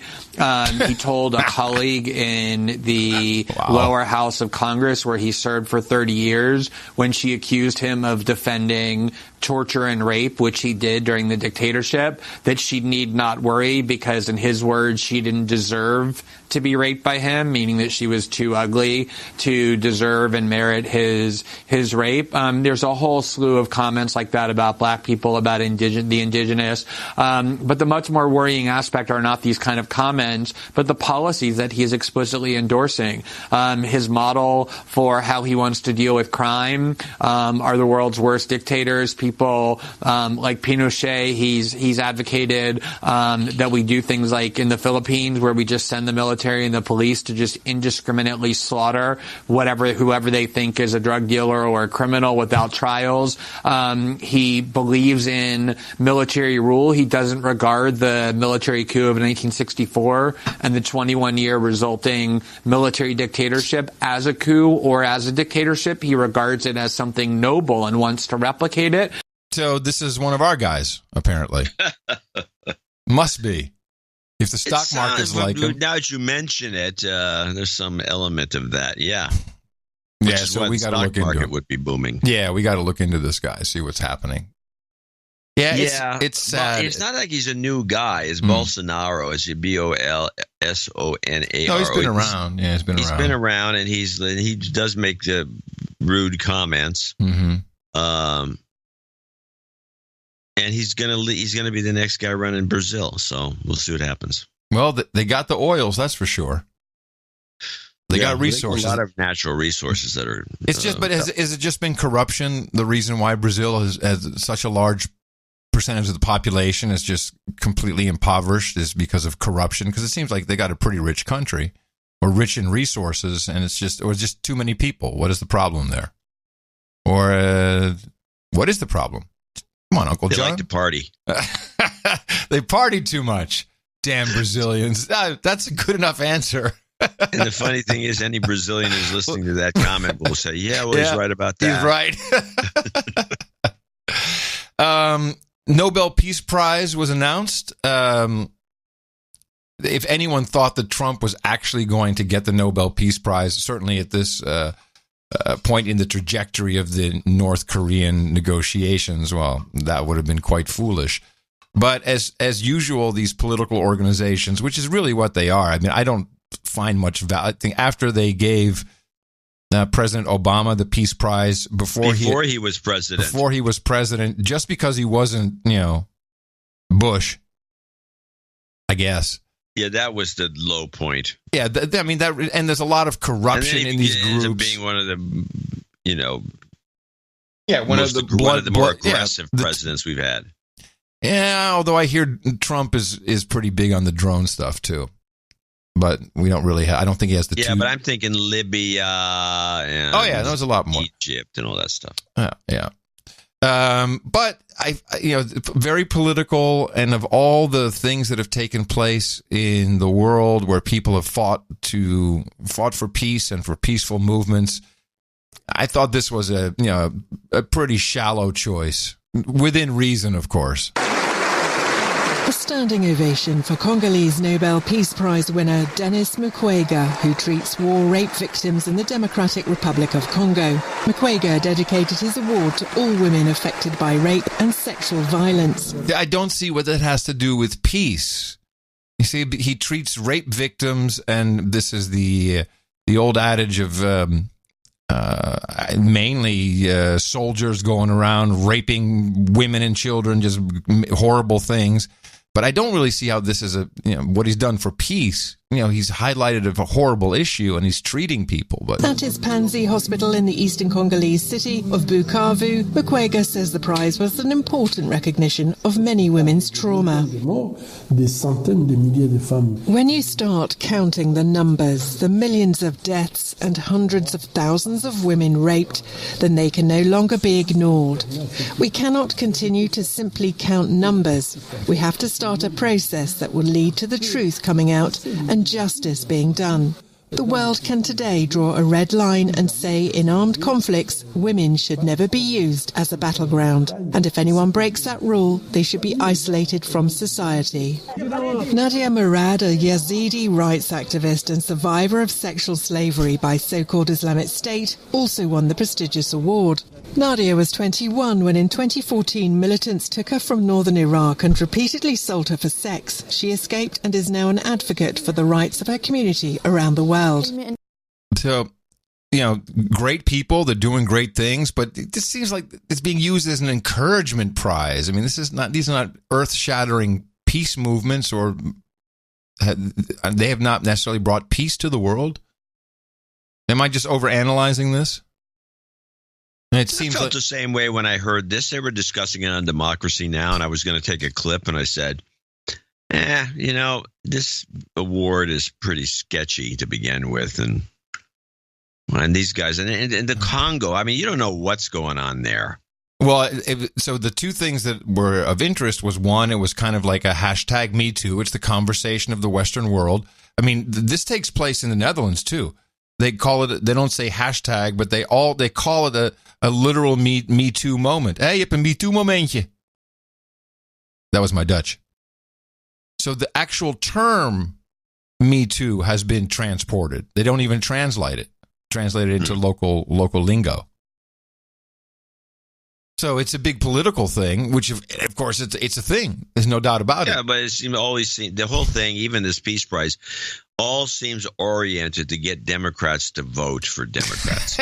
Even the Nobel Prize Committee? I think so, yes. These guys are just... It was the message about, women being raped. I'll tell you... And who does the raping? Republicans. What do we do about it? Vote. If I was on the Nobel Committee, I'd give it to these guys. This may look like a tent city, but it's actually City Field. The City Field parking lot, to be more precise, is where a couple thousand people and counting are now living. Did I mention it's a parking lot? What would cause people to come from all over the country? I'm from New Orleans, Louisiana. South Florida, like an hour from Miami. To live in a makeshift campground at this stadium. It's the biggest selling boy band of all time, BTS, from South Korea. They're all overall good people and want to do good things for the world. So that's personally for me why I love them. On her hand, the number 2. She's second in line for more than 5,000 general admission, standing room only spots next to the stage inside the stadium. The thousands and thousands of other tickets are for seats, and they sold out in less than 10 minutes weeks ago. So these devoted general admission fans organized their numbers on a list and organized their tents. Some have been here a full week. They say it's worth it to connect with stars so appealing they were invited to speak to the world at the UN last week, and who speak to each individual fan in concert. We feel the same issues that they're going through, and everything is just universal, and it's just really nice. I'm telling you, these BTS kids, they should have gotten the Nobel Prize. They're actually cross-promoting love across borders and peace, and these kids don't even understand the lyrics. And how the hell does that work? The world is flipped upside down. It used to be our crazy musicians with the long hair, like the White Snake. Hey, man. And like Cheap Trick. Let's take Cheap Trick. And they go over to Japan and Korea and the Asian countries, and people are like, wow, we've never seen this, mind-boggling. And now our kids are blown away by, and it's very odd. Gangnam Style. If only it were Gangnam Style. This is the first one, though. That's the first Korean inroad. This music may be designed specifically for Adderall. I'm just thinking about it. I'll have to evaluate that. And maybe there's a hidden message. Or maybe they're just playing into it. And maybe we should learn something from that. Maybe we just start talking really, hey, how many people do you know that listen to us on 1.5 speed or 2 times the speed, John? Lots of people do that. I wonder if those people are taking Adderall as well. They want to hear me talk really fast. It's possible. Yes. Okay. Well, that reminds me that I get to play this clip. Wait, informal poll before you play the clip. How many of you who listen to the No Agenda show on multi-factor speed, which, as you know, I'm not a fan of because I feel that you lose nuance. How many of you are either taking Adderall, Vyvanse, another amphetamine, or just a meth head. It's okay if you're that too. Just let us know. If you're a meth head, let us know.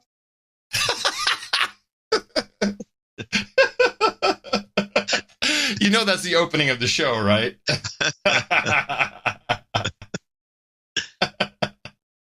All right, what's your clip?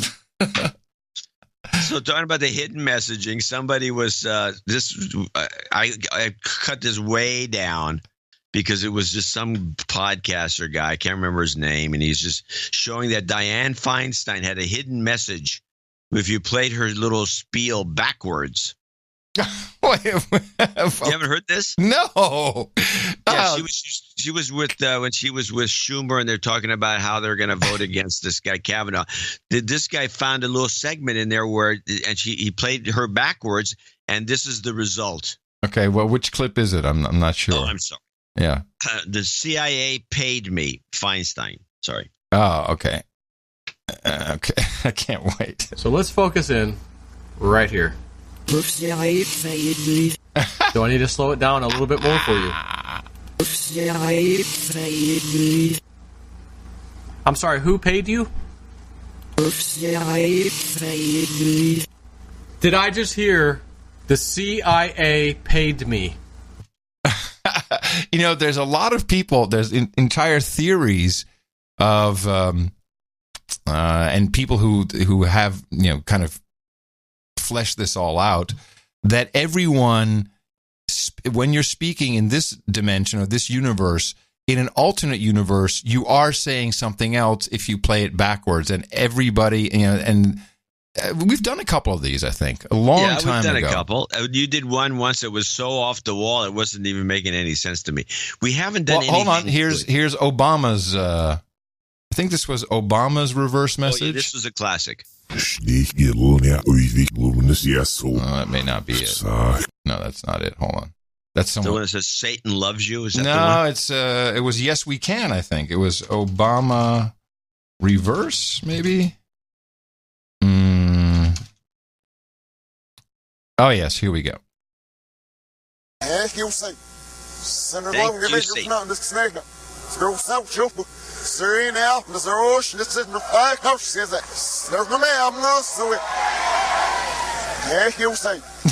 That's Yes We Can. Yeah, Yes We Can. It was Thank You, Satan. Thank you, Satan. Yeah, proof right there.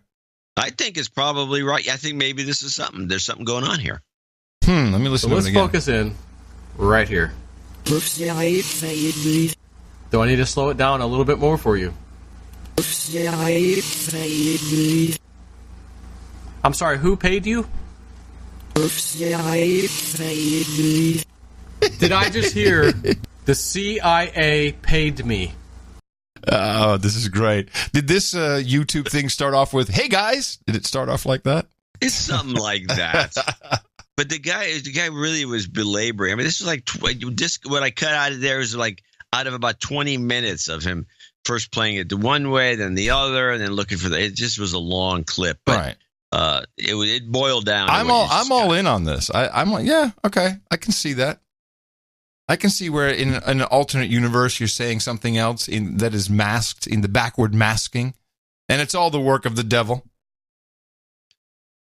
Well, I do know that I have the tendency occasionally to in just general commentary, to throw in an outrageously well thought out pun by accident.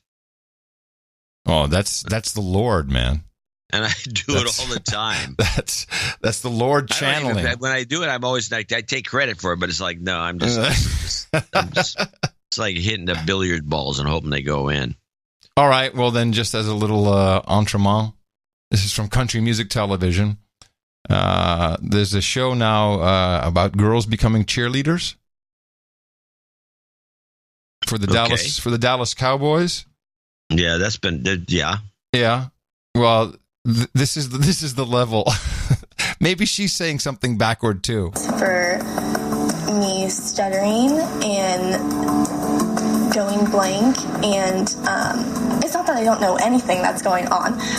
Of course, there are topics though that I'm not going to be as educated on. I'm now working on if there is like a topic that comes up that I'm not as versed on, that I can have the tools to better handle that situation. I was kind of curious, how do you consume your news? I use Instagram, but you know that Instagram is not like news. Do you have TV, radio?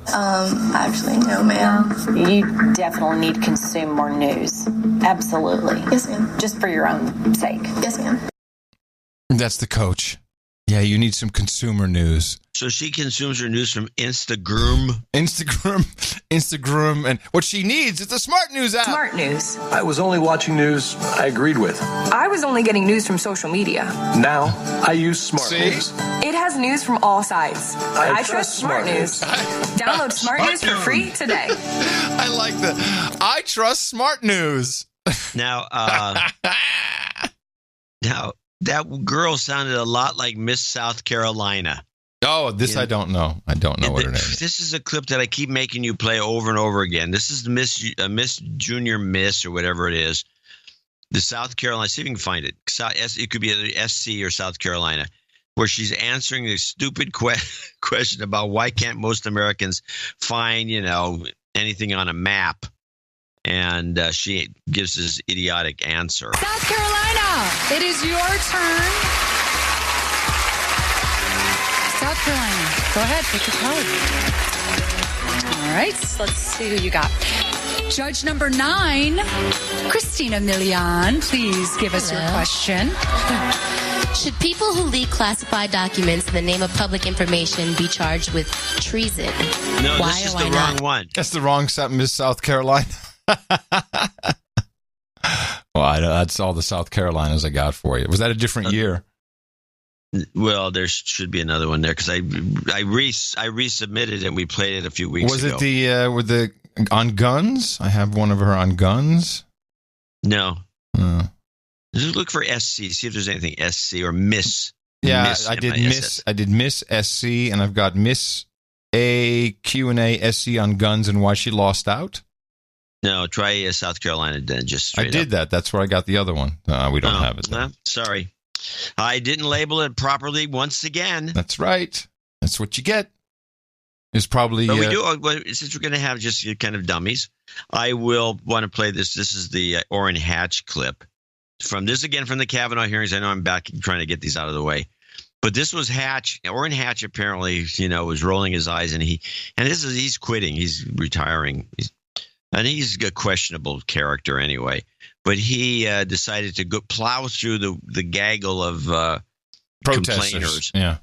And then he got in the elevator. And in the process, he told him to grow up, which got him just triggered. That triggered a lot of people. Among those arrested was comedian and actress Amy Schumer. Also protesting was a group of women who confronted Utah Republican Senator Orrin Hatch as he sped into an elevator, challenged him over his support for Kavanaugh. Senator Hatch told the women to grow up, waving them off as he boarded an elevator in the Hart Building. Why aren't you brave enough to talk to us and exchange it with us? Don't you wave your hand at me. I wave my hand at you. When you grow up, I'll be right. When I grow up, we grow up. I grow up. How dare you talk to women that way? How dare you that first? How dare you? Yeah, and these girls looked like they were 12. I know, but that's the attitude. That's the attitude. How dare you? I wave my hand at you. You can't wave your hand at me. This is all going horribly wrong. This is great. It's going horribly, horribly wrong everywhere. This is not a world to live in anymore. Here, I have a clip that just says enraged woman. This must be good. It's only 12 seconds. These men sitting in office, they have no fucking idea. They have no fucking idea. How dare they vote when they have no idea? No idea of what? They have no idea. Just got no idea. Wow. Wow. I don't even know what to do with that. I have a couple of odd clips. apparently this Russian hack thing is like getting completely out of control. Which Russian hack? Because here, play the more Russians indicted. Listen to this, is just making no sense to me. Meanwhile, the Justice Department has indicted 7 Russian agents for conspiring to hack the computers of anti-doping officials who uncovered a massive ring of state-sponsored cheating by athletes ahead of the 2016 Olympics in Rio de Janeiro. Okay. U.S. Attorney Scott Brady said Thursday the 7 agents have ties to GRU, Russia's military intelligence body. He said they went on to attempt hacks against other targets. They targeted Westinghouse, a nuclear power company based in Pittsburgh, Pennsylvania, that supplied nuclear fuel to the Ukraine. With those port scans. They targeted the Organization for the Prohibition of Chemical Weapons, port scan, which was investigating the use of chemical weapons in Syria and the poisoning of a former GRU officer and his daughter in the UK. And they targeted a lab in Switzerland that analyzed the nerve agent used in that poisoning. Okay, hold on, because I have a clip that goes with this one. This is kind of important. Let me just get that last bit here. This piece here. They targeted the Organization for the Prohibition of Chemical Weapons. Yeah, that is the OPCW. And it's interesting that you got this clip, but not really the follow-up, because this is pretty big news in the lowlands, certainly in I have the lowlands clip. Oh, I have one from the BBC. Well, okay, mine is the WTF clip, because this is a very strange clip. Okay, well, I'll play mine. We may have the same one, I don't know, but this is about these Russians who were not just hacking. They had, and there's photos and all kinds of stuff. There was a big press conference. The Dutch intelligence services captured a bunch of Russians who were sitting there in their car near the OPCW, and they had Wi-Fi sniffers and all kinds of stuff. It was here in April of this year that 4 Russians were detained. They were stopped in this hotel car park with a boot full of surveillance gear. Just next door is the headquarters for the Organization for the Prohibition of Chemical Weapons. At the time, the OPCW was investigating chemical attacks in Syria and also, crucially, the poisoning of Sergei Skripal in Salisbury with nerve agent. I have to say, whenever I hear an outfit like the BBC do a news report, and this is a news report, but it's produced with scary music, it's no longer a news report. This is propaganda of some sort. We don't know exactly what it is, other than to make the Russians look like a bunch of dicks.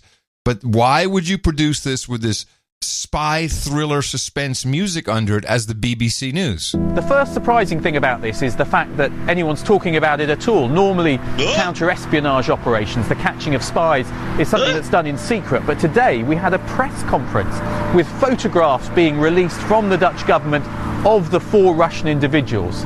But the idea was to put more pressure on the GRU about their activities. They think that we're just going to lie down and accept that. They're wrong, and there will be consequences.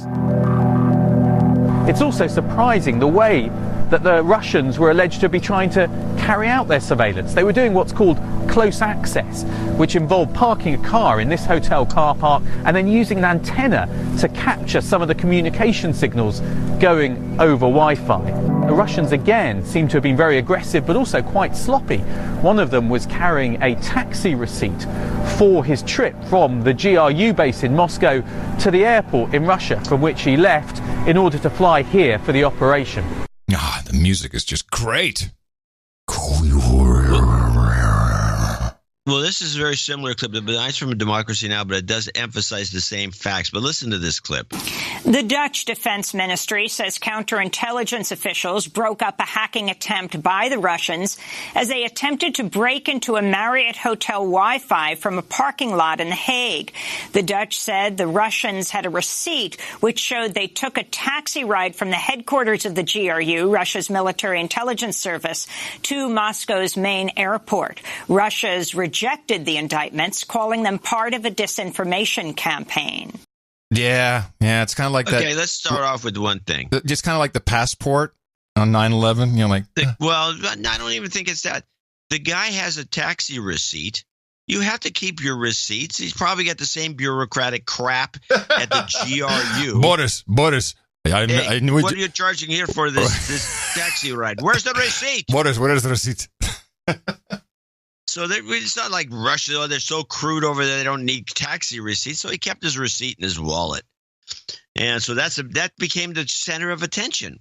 Some guy's receipt for a taxi ride. Because it's proof that he took a cab from the GRU headquarters.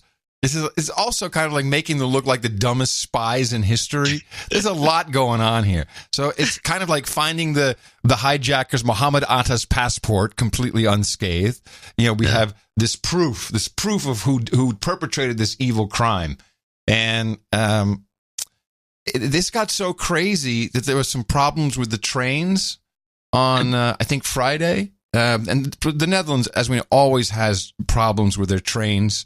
If you ever are in the Dutch train and they say, we have a problem with the electrical, what do you call it, John? This above the train, the electrical wires. Did you just call it the electrical wires? It doesn't have a... I don't know. It has a name in Dutch, the bovenleiding. So whenever they say, we have a problem, there's a technical problem with the wires, that is code for someone committed suicide and jumped onto the tracks. And it happens a lot, at least once a day. But now there was some problems with the trains, and just stuff was blinking. The Dutch train system has a 50-year history of problems. And people immediately started tweeting, Russians have hacked into the train system. This other thing about, let's go back to this taxi receipt.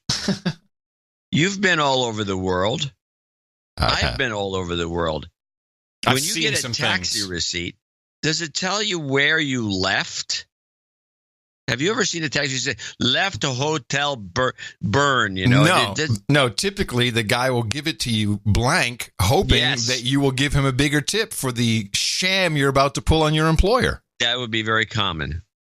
Interesting. Well, maybe that's but this taxi receipt, for some reason, despite government regulations, I'm sure, it says specifically it's from the GRU headquarters to the airport. Did it even have the letters GRU HQ? Do you think that the GRU would allow this sort of thing? It's like you can track people. This is bull crap. Although these days, absolutely, Uber not only knows where they pick me up and drop me off, they got a map. It gets sent to me. It's copied to the IRS. Everyone knows where you're going. I don't think Uber's running too much of an operation, and I don't think the GRU is using Uber. Well, that would make it a bogus story. That would make it that much better if they had taken an Uber. Funnier. Yeah, it does sound like a big bunch of bull crap. Now, the other big story that's floating around, and has been floating around, is this. Actually, there's two of them. One is, and Pence had a speech recently where he brought this issue up, and I think they're trying to. I'm not sure that any of this is true, or if it's. Oh yeah. I agree with you. Pence about China's out to hack us. The American people deserve to know. In response to the strong stand that President Trump has taken, Beijing is pursuing a comprehensive and coordinated campaign to undermine support for the president, our agenda, and our nation's most cherished ideals.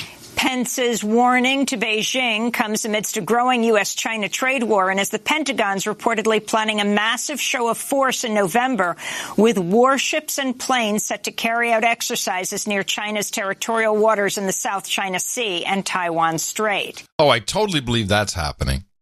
And so that's what they're equating to a meddling in the election is by showing up around election time and looking like dicks?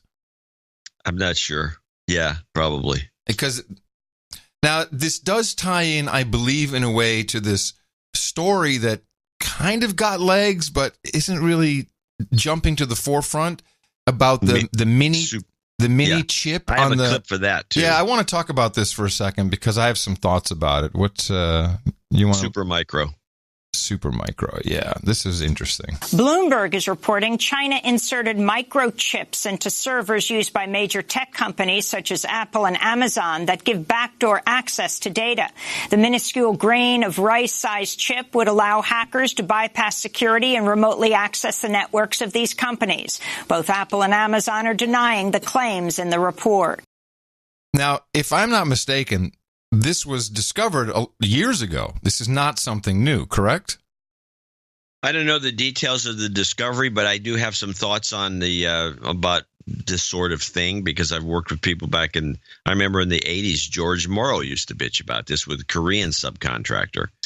He had come up with this very interesting little Zenith product that was a laptop, and it almost cost him his company because they had it manufactured overseas, and it was a very lightweight machine, one of the early ones. And which machine was this? It was a little Zenith portable DOS machine. Oh, it was running DOS or CP/M?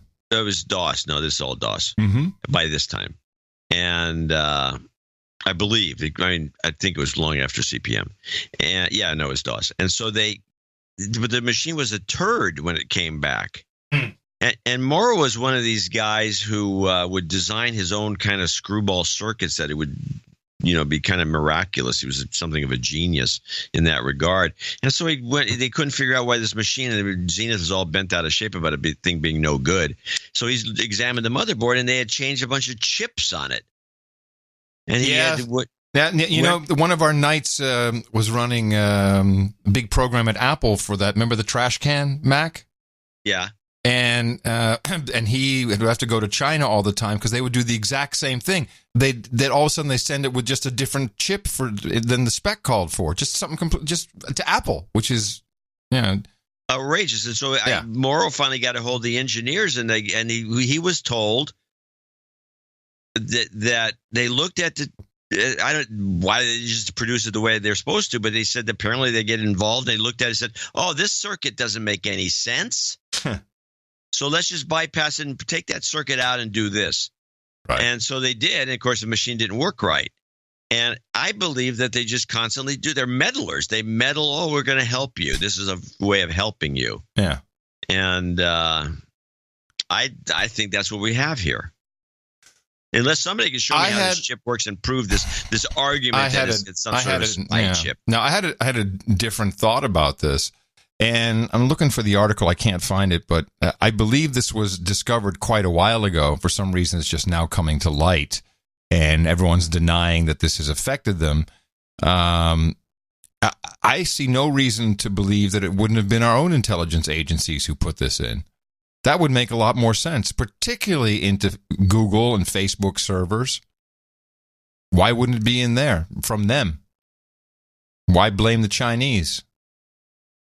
Well, unless I don't even know that the chip does anything that is I'd like a teardown. I mean, someone has this chip somewhere. That's what I'm wondering. What is the chip? It's got to be some sort of a known chip. I mean, you just don't. You can't make a little submicron product, just in your backyard. It's just the whole story seems sketchy, and I think it may be part of this Pence comment about the Chinese trying to hack the elections and trying to get everyone off the scent of the lack of scent of the Russians. I have no idea. This just seems like a phony baloney thing. And Bloomberg, I don't trust them at all. For sure. The only thing I can think to add to this is that I've received so many notes after our multiple series conversation about Chinese tourists and how they are rude and where that comes from culturally. There's a lot of different theories and ideas, but everyone pretty much agrees, yeah, they're rude. They're also proud of stealing, often, certainly if it's stealing from non-Chinese entities. And this is one of for me, the first population that I actually look at and say, you know what? We may really be incompatible. And they're just dicks. And they probably think we're dicks. And that presents a problem because they really have a lot of integration with us on, technology, finance, sovereign finance. But I know Chinese. I know it sounds xenophobic and bigoted, but they just may be dicks. No, I mean that's their culture. Culture of dicks, and I'm sure they think we're dicks too. So yeah, we're messing with them reasonably hard right now. What they're doing in the South China Sea and near Japan. This is insane. And I think in that regard, Trump is correct. No one has ever just said, hey, cut it out. We're all just like, oh, let's look at we're monitoring the situation. They built entire bases. Yeah. And Trump that's an important... Yeah, they haven't had that happen. They haven't had anyone tell them to stop. I really hope we don't get some kind of kinetic thing going on there, because that's not going to be pretty. But this is to say that, hey, they're trying to rig our election. Of course, you immediately think, trying to distract away from the Russians. This is why, and from a PR standpoint, it's just a stupid thing to say, or at least to say, even to, did they use the word meddle? They used the exact same. It was Pence going on about it. Well, Pence would know. I like metal.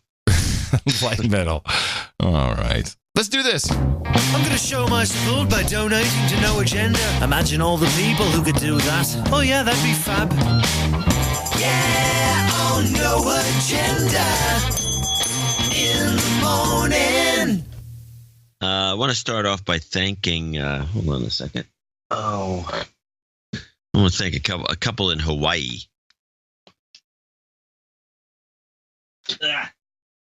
They sent me a box. This was Sabrina Coddington, and I think her husband's name is, I can't read his, I think it's Christoph or Christopher, but his handwriting is illegible.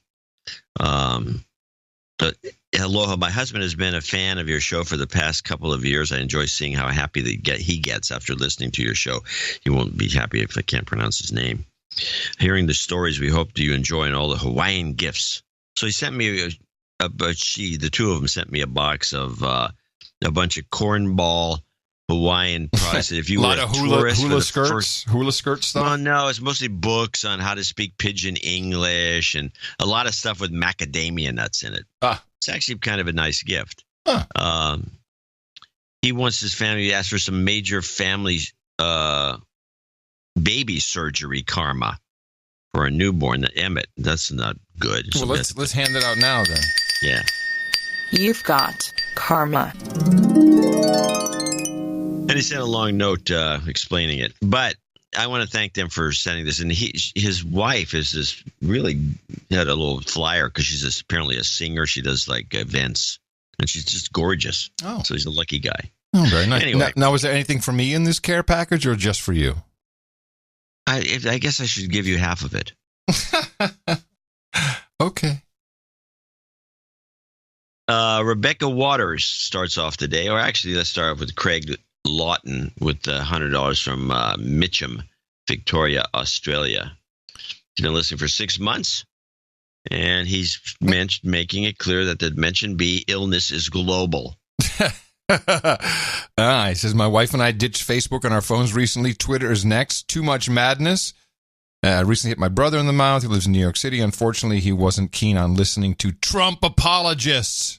He's my younger brother, so I'll just keep hitting him until he gets it, and we'll give them a little de-douche. You've been de-douched. New York's tough. It's got the daily news. It's just a bunch of Trump hate. I mean, the whole town is a mess. Rebecca Waters, $100. This is Rebecca, who is with Jeffrey Tuhig. Yeah. And she's thanks for contributing to our sanity. Congrats on the engagement. Yes, please stream the wedding. You and John keep us sane and laughing. Please give Jeffrey Tuhig some jobs karma. It's rough out there. We'll put that at the end for sure. Sir Andrew Gusick, NC4 AG, 73s. And he's in a ship at sea. 73s from a ship at sea. Oh. And he wants to wish his brother a happy birthday and speedy back recovery. He's got a thing on there. He's on the list. I wonder if he used the WINS network to send this email. I don't know. He should have told us. We need details. Ian Odom in Weed, California, 8080. Odom is, yes, I got that, I think, is the correct pronunciation. Since you seem to mispronounce wrong again, I think it was autumn last time. Oh, I know how to pronounce Odom. There's a couple basketball players. Laura Willems, parts unknown, another 8008 boob donation. Now, Laura, hold on a second. Laura is donating for her husband. I think we need to, let me just double check. I think we need to read this because this is, yes, her husband Billy gets knighted today, so I'll take this. Happy birthday to my husband Billy. Love ya, Laura. Quite a few years ago, my husband started listening to the No Agenda show. I could hear it playing as in the garage when he was working on cars, tools, drones, etc. On a rare date night, we would listen to it in the car. Jeez, man, this is not a way to get laid. That's what date night is all about. At first, I didn't get it and wanted to wash out Adam's mouth with soap, but I did enjoy the jingles. I even started asking him what John and Adam had to say about certain events, but I never listened on my own. Finally, after a trip to Vegas and enjoying the show on the car ride there, I started listening on my own. I learned it by watching you, okay? I cannot thank you all enough for what you do. I've watched my own mother become so far entrenched in Dimension B that she has spent the last 15 years of her life miserable and hateful because all she does is listen to MSM 24/7 and believe it all. What I learned on your show keeps me from losing my mind when talking to her. Another family relationship saved. Woohoo! Anyway, on to the donation. My husband would make a donation every now and then, but wasn't consistent. I enrolled under my name, Laura, for the $4 a week subscription. Thank you. And then would do a random donation periodically. This year, I added the subscription for $20.18 a month. Today, I make a boob donation, his favorite, in honor of his 56th birthday on the 7th of October. As I look at the spreadsheet, I realized that we had more than enough for one night in the family, so I would like to surprise him for his birthday with the boob donation and knighthood. Now, I don't know what he wants for his name. I'm guessing Sir Turbo, and I don't know what he wants at the round table, so I'm going to have to follow up with an email and his request. I also will be sending another email with the accounting attached, as I can't access it right now. Okay. Without him seeing me and have him send this. Oh, I want to send. So it was a surprise. Surprise! Surprise! Surprise! Hey, surprise! That's very nice. Yeah, he's on the list. Of course he is. Yes. That's so sweet. From Laura to Billy. That is beautiful. And way to go. Risky move, Billy. Trying to hit her in the mouth on date night. Risky move. Yeah. Oh. Hey, listen to these two guys. They're a turn on, man. Hey, are you turned on yet? We are the Viagra of podcasting right here. There you go. Must be. Sir Herb Lamb, happy 11th anniversary. He says he came in with a boob donation, 8008. Richard Hufford in Tempe, Arizona, another boob donation of 8008. Bill Johnson, 67, and it's happy birthday to his beautiful wife, Jennifer. She apparently got into the show after she used to be an eye roller, I guess, when she listened to the show. She's still kind of not quite. This show not quite fixed. No, but we're bringing families together. We try, Sir John, or bringing them apart. Sometimes reality. Hey, sometimes you got to rip the Band-Aid off, people. Sir John Fitzpatrick in Heber Springs, Arkansas, 6006 small boob. Avinash Persad in Atlanta, in Port St. Lucie in Florida, 6006. Dave, just plain Dave, 5510 in Atlanta, Georgia. Thanks, Dave. Stephen Casomeni, maybe. Victoria, BC, 5440. Michael Gates, 5280. David Corbanu, parts unknown.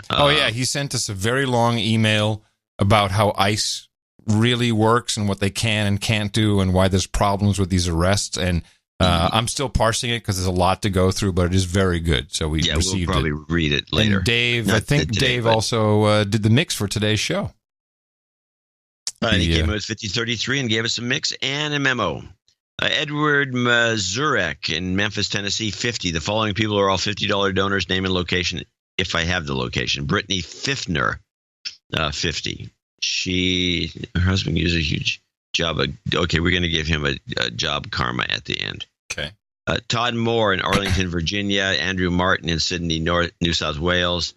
Victor Munoz in Brandon, Mississippi. No, Victor's in Miami. Oh. Miami.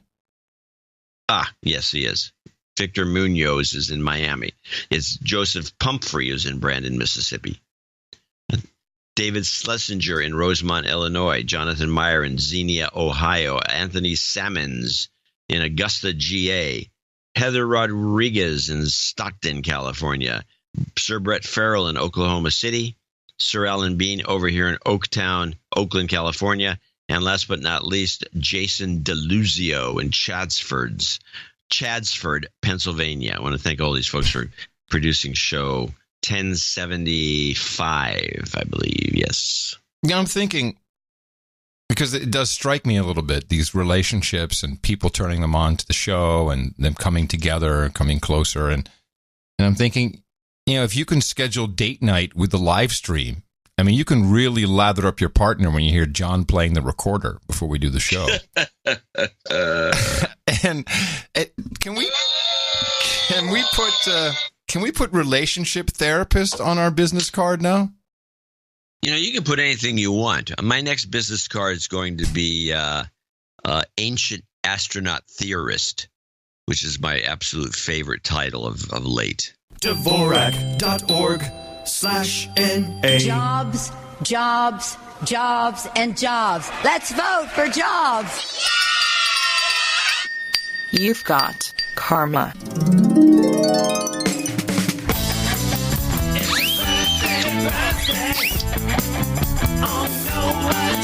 Yes, my life passes before my very eyes as we have another birthday segment. It is the 7th of October, 2018, and we give out a belated birthday to Ian Odom, and we have more birthdays. In fact, we have Brandon Whitehead, who says happy birthday to his smoking hot wife, Stephanie. She turns 29 on October 9th. Laura Williams, as we heard, happy birthday to her husband, Billy, 56 today. Bill Johnson, happy birthday to his beautiful wife, Jennifer, also celebrating today. Sir Andrew Gusek says happy birthday to his brother, November Charlie 4 Romeo Golf, Sir Bob of the dude's name Ben, and he celebrated on the 2nd and turned 31, Dave Corbanou. Happy birthday from all you buddies here at the best podcast in the universe. It's your birthday, yeah. And yes, then we have one knighting, of course. This is, I can get my blade there. This is for Billy. Blade. Sorry, here it is. Got it. All right, Billy Willems, come on up here on the podium right next to the lectern. Wow, man, you have got one fantastic partner in life, my friend. She has brought you here to the round table of the No Agenda Knights and Dames, and I am very proud to pronounce-icate the Sir Turbo, Knight of the No Agenda Roundtable. For you, we have still stuff to fill in, but also hookers and blow, red boys and Chardonnay, crawfish and cane breaks, bourbon and bong rips, onion rings and ice cream, brown cheese and aquavit and smalahova, harlots and haldo, pepperoni rolls and pale ales, redheads and ryes, beers and blunts, bong hits and bourbon, vodka and vanilla, geishas and sake, sparkling cider and escorts, ginger ale and gerbils, and mutton and mead. It's a date night favorite. So head on over to noagendanation.com/rings. Give Eric the Shill your dimensions, your girth, and he'll get the ring off to you as soon as possible. Make sure you tweet something out when you're done. Really appreciate that.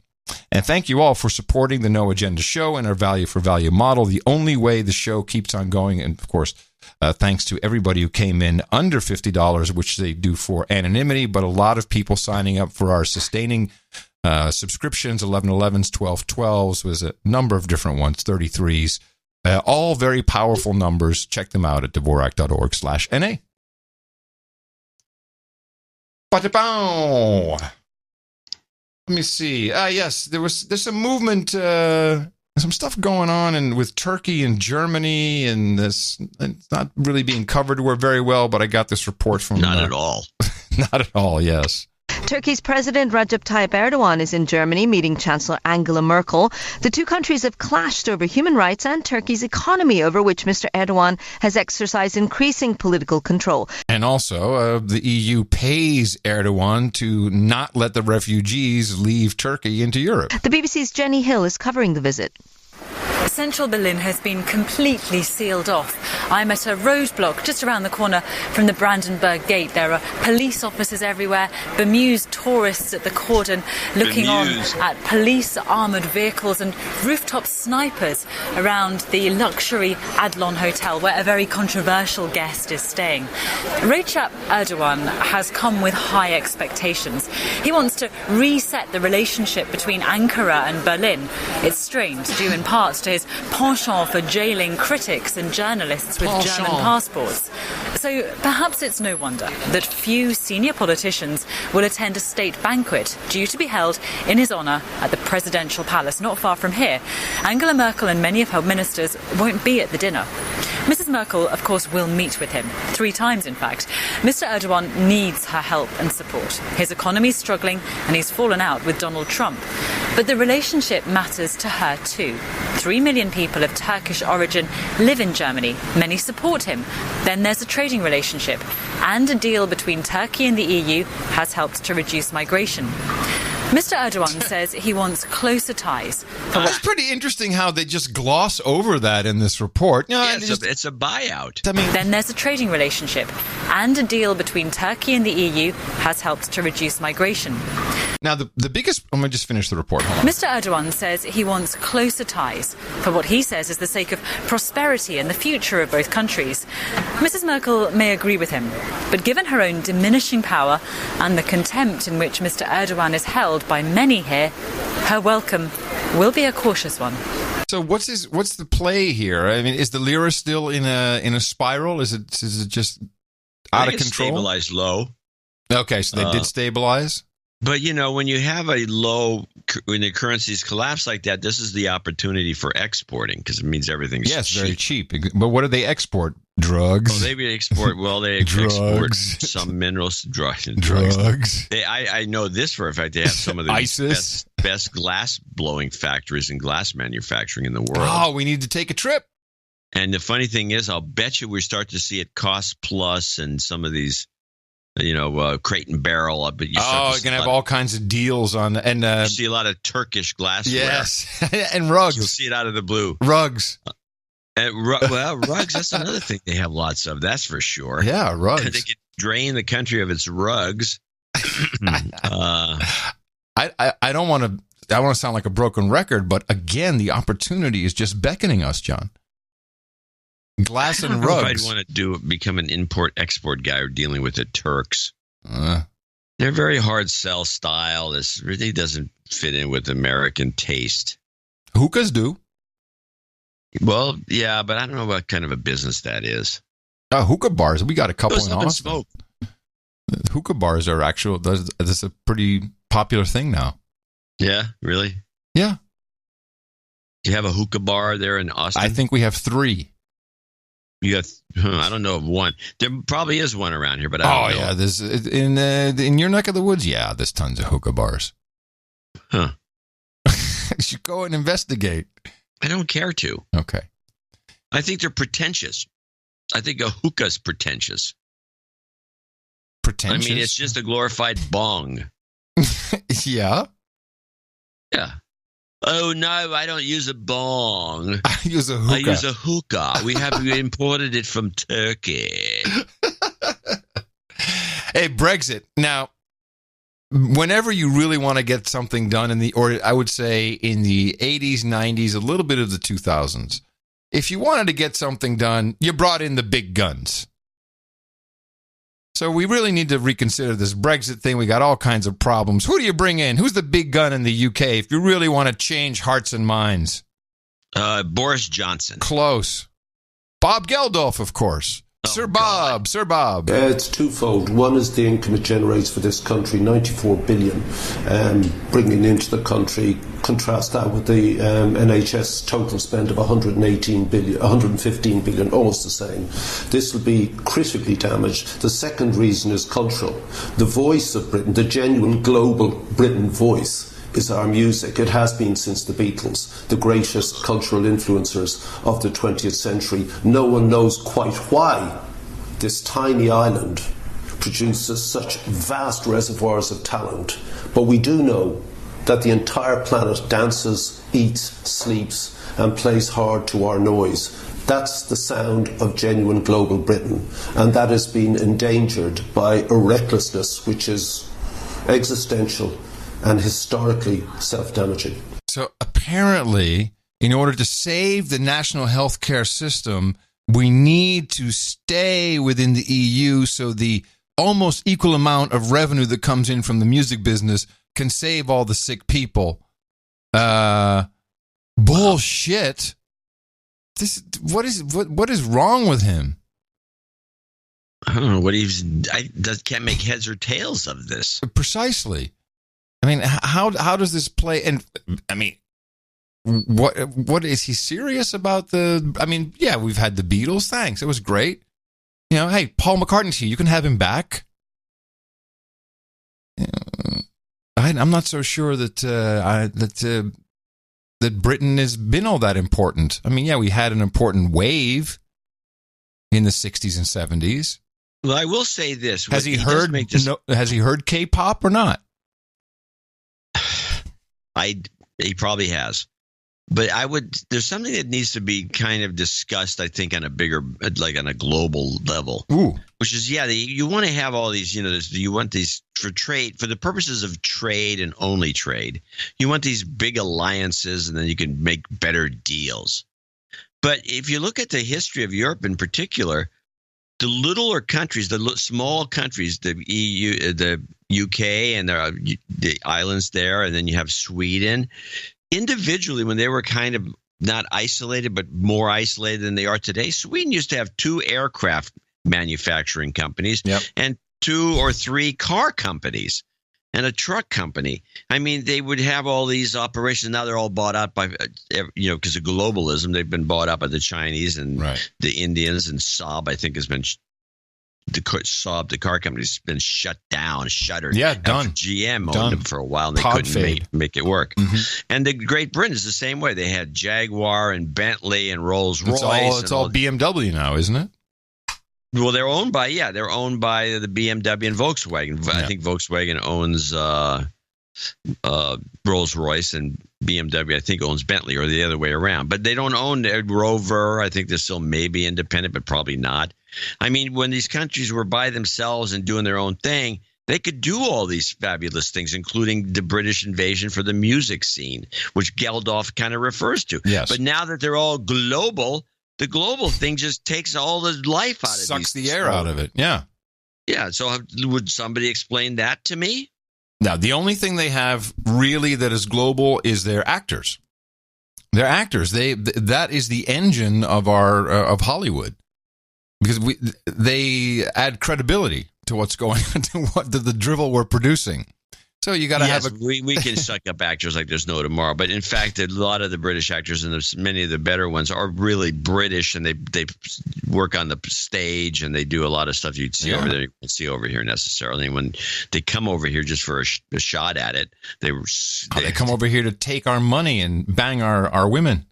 Well, there's that. But that's just an actor's thing. That's just what they do. The point is that what has globalism done that's positive except make bigger companies bigger? What has it done?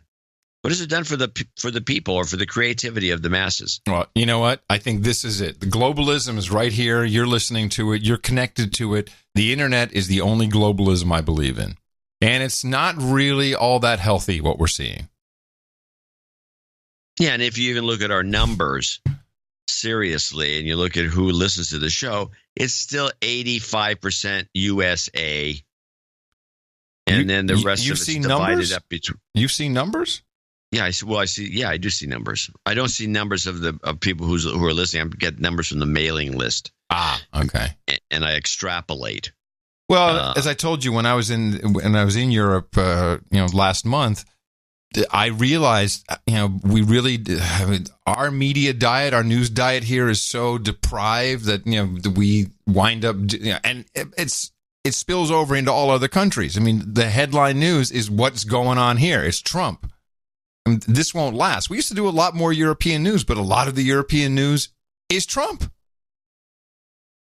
Yeah, I mean, it's pretty pathetic I will say, not to be insulting to any particular news show, that I have to get clips from Democracy Now! I know.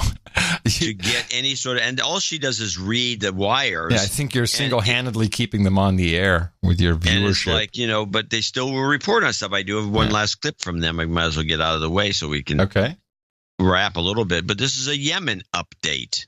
Ooh. Yes, something else rarely discussed. Thursday's protest came as the head of a team of UN investigators accused Saudi Arabia and the United Arab Emirates of interfering with his investigation. Kamel Jandoubi says all sides in Yemen's conflict have committed human rights abuses with the U.S.-backed Saudi-led coalition responsible for war crimes, including widespread arbitrary detention, rape, torture, and the conscription of children as young as 8 years old. Yeah. Where's all the protests for that? There was a protest. That's what she was reporting on, but there was no reporting on the protest. That's not what we want, because it's not about Trump. If there's no reporting on the protest, it didn't happen. Yeah, pretty much.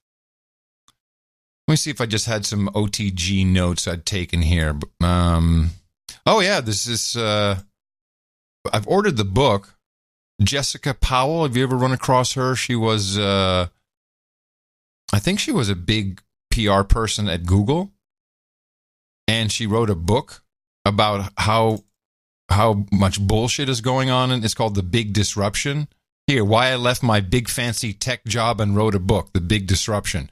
And she really highlights how they completely lost the plot, and all became savers of the world. Like, everything we do will just be to save the world, make the world a better place. We are the superheroes. It's the excerpts that she's posted on Medium seem pretty revealing. I'm very excited about reading this. Yeah. It's why I left my big fancy tech job and wrote a book, The Big Disruption. So I guess that's the title of the book. Jessica Powell. Facebook, which I have not been on since March. I'm proud of you. Yeah, you should be. I'm proud of me. I feel much better too. I bet you do.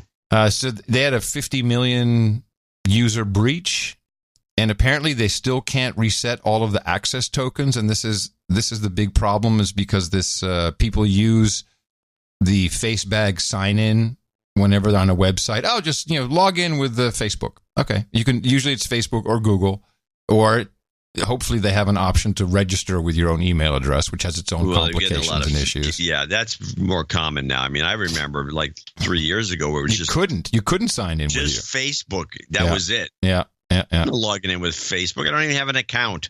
So that access token, which has been compromised for, I think, the majority or all of these 50 million users, I wouldn't know. Someone may have reactivated my account, and maybe Adam Curry, who knows? I haven't looked, but it also gives you access to all other sites that you use the login for, and this is also not really being covered. I mean, it's just kind of like in a breath, but I think it's much more serious than your typical something happened. I mean, people have actual complete access tokens, authenticated login to all the sites that you logged in with Facebook. Hey. Well, I would be. My opinion is if you would take that route and use Facebook for your logins, everything else, you deserve what you get. Yes, I'm callous. Oh, I know what I had. The Alcatel flip phone Go. Yeah, has been on and is now at the very end of its battery since last Sunday. Wow, and connected. Really? Now, I have not used it. It's only been in standby mode, but it was standby for 7 days. It'll take a call. Yeah, it'll still take a call. Huh? Yeah, but it's down to the wire. I mean, the battery icon is pretty much empty, but it's still dialing. Yeah, it's working. Isn't that amazing? And by the way, that's the way it used to be with these phones. Yeah, every single time I mention a phone, it's like, it's like $39 on Amazon. Right after that, it's $59, it's $69. I am single-handedly raising the price of the Alcatel flip phone Go. Should have a newsletter. I should have a newsletter. Put it in this newsletter, our newsletter, and they get a quick shot at it. Oh, okay. So I'll relist some of my faves for the OTG lifestyle. Yeah. Put a little segment. We'll put it in there. Yes, excellent. Did you upgrade your Windows? I found out that's a bad idea. To what? No, they haven't. Their new release, their half-year release came out. No, I didn't. Their update. I didn't notice. Oh yeah, and immediately they had to pull it. No, I didn't get one. Yeah, you probably didn't get one because you probably have your updates set to off like you should. Generally, I do, and then they don't do them all at once. Yeah, it's 1809, and they had to pull it because apparently some users were witnessing all their files being deleted. Oops. Oh, nice.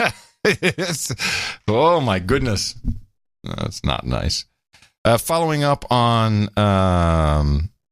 our tracking of Tesla stock, in this case, based on fundamentals such as the CEO is nuts. So we think it's going to be a perfect January 200 short. This is not advice. We're not in it, but it comes to us from the former New York banker. But there was interesting article someone sent me about why, and so part of his theory, which I think we both agree with, is he has the number one selling sedan, and there's only really two other sedans that you can purchase right now: the Impala and the Charger.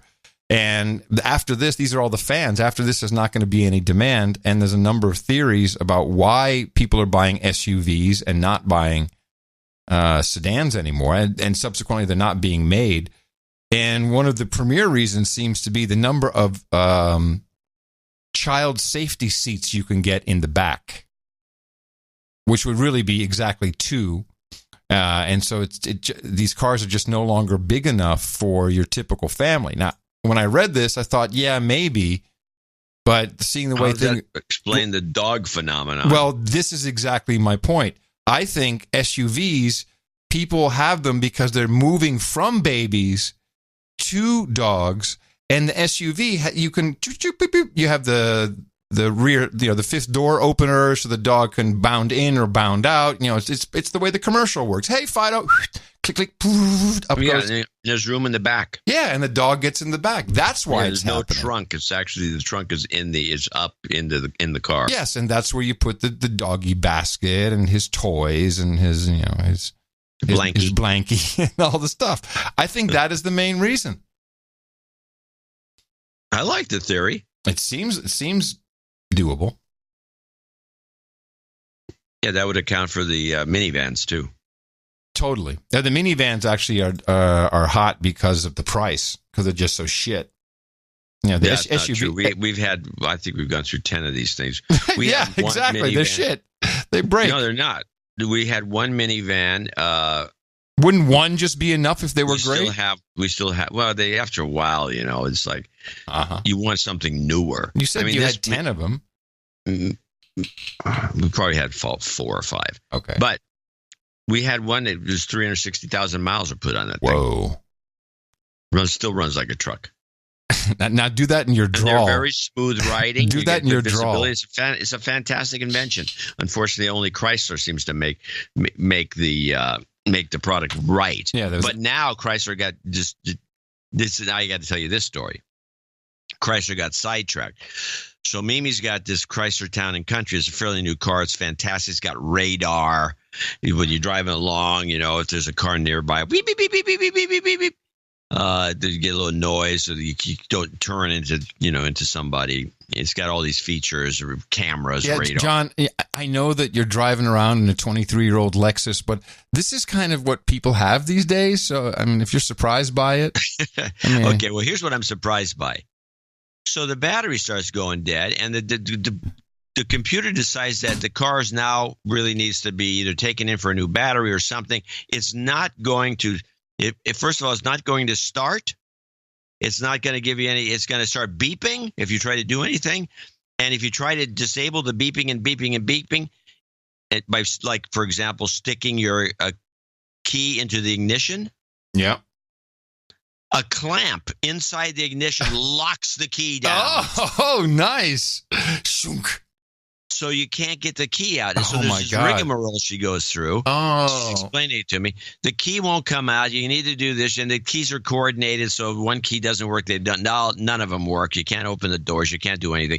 And so she finally gets the thing after a couple of days of misery, gets the thing so it is going to get the new battery. Everything's ready to go. The key comes out. Everything's ready. Tries to start it. It asks for her PIN number. Which, of course, she never recalled ever creating. No, it's a used car. So the original owner's PIN number. We don't have it. It's not on the pink slip. It's not on the register. It's nowhere to be found. The company doesn't have it. The dealer doesn't know what it is. So you have this PIN number that shows. Why in the world does a car, any car being made today, require a PIN number for you to start your own damn car? Did you try 0000? They tried everything. Well, this reminds me. This is ridiculous, this kind of thing. And this is what they're doing. The Glock. I mean, this is a minivan. Who's going to steal a minivan? Hey, man, chicks dig that shit, bro. This reminds me of Elise, who has a Prius, but which she has an 80. Not 80. A 94 Prius, I believe, almost 300,000 miles, original battery.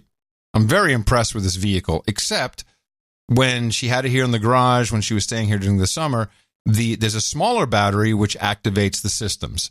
You can't just flip on this huge battery and have it power everything. No, that comes from a very almost like a motorcycle battery, which is in the back of the car. Now, when that's not functioning, then you can't open up, nothing works. The clicker doesn't work, the remote. But you take the little key out of the key fob and then, you can open the door. But the battery is in a compartment in the back of the car, which you can get to if the trunk is open, but the trunk has no keyhole that can only be activated by the remote switch, which of course doesn't work because the batteries. But you can climb over the seat. If your arm is long enough, you can go. You're blind. You do this blind. You have to watch YouTube videos, and then you can kind of hook your arm under, and there's a little wire. And if you're lucky, you can flip that and then click. Then the boot will open or the trunk will open. It's ridiculous. I mean, it's total insanity how some of these things are thought out. Yeah, well, but not quite like the older PIN cars. number. Mechanical cars are the best cars. Yeah. Well, keep that Lexus running, boy, I'll tell you. It runs like a top. Yeah. It's 25 years old. Runs like a top. It runs like a top. Speaking of tops, I got no way to make the transition, but it's not going too well with our top director. There it is. Ben Affleck. And I didn't know this about Ben, but he has an alcoholism problem. This morning, a Hollywood A-lister is seeking help. Ben Affleck confirmed to be back in rehab following struggles with alcohol addiction.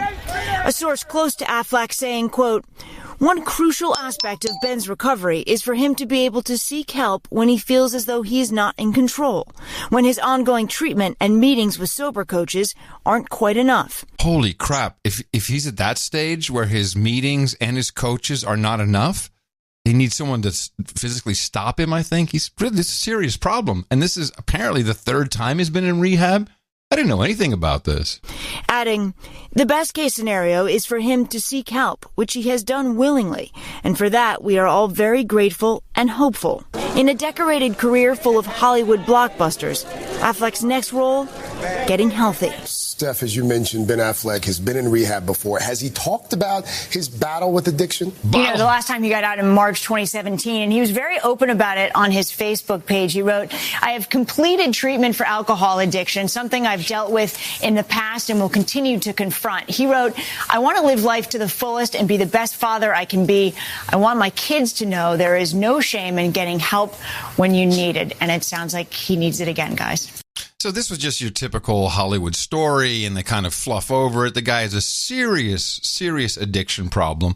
And what I'm missing from this network broadcast, I believe it's the Today Show, and this used to happen when you did a story like this, and now they just turned into this slow, well, he's seeking help. Oh, we're all pulling for you, Ben. Meanwhile, in finance, they don't give a shit about him. But they used to say things like, hey, if you think that you have a problem with alcohol or you may be battling some demons, here's a number to call or here's a website to go to. Why doesn't that happen anymore? Why has it just been turned into this Hollywood goo story where it's an actual opportunity. People may be thinking about themselves.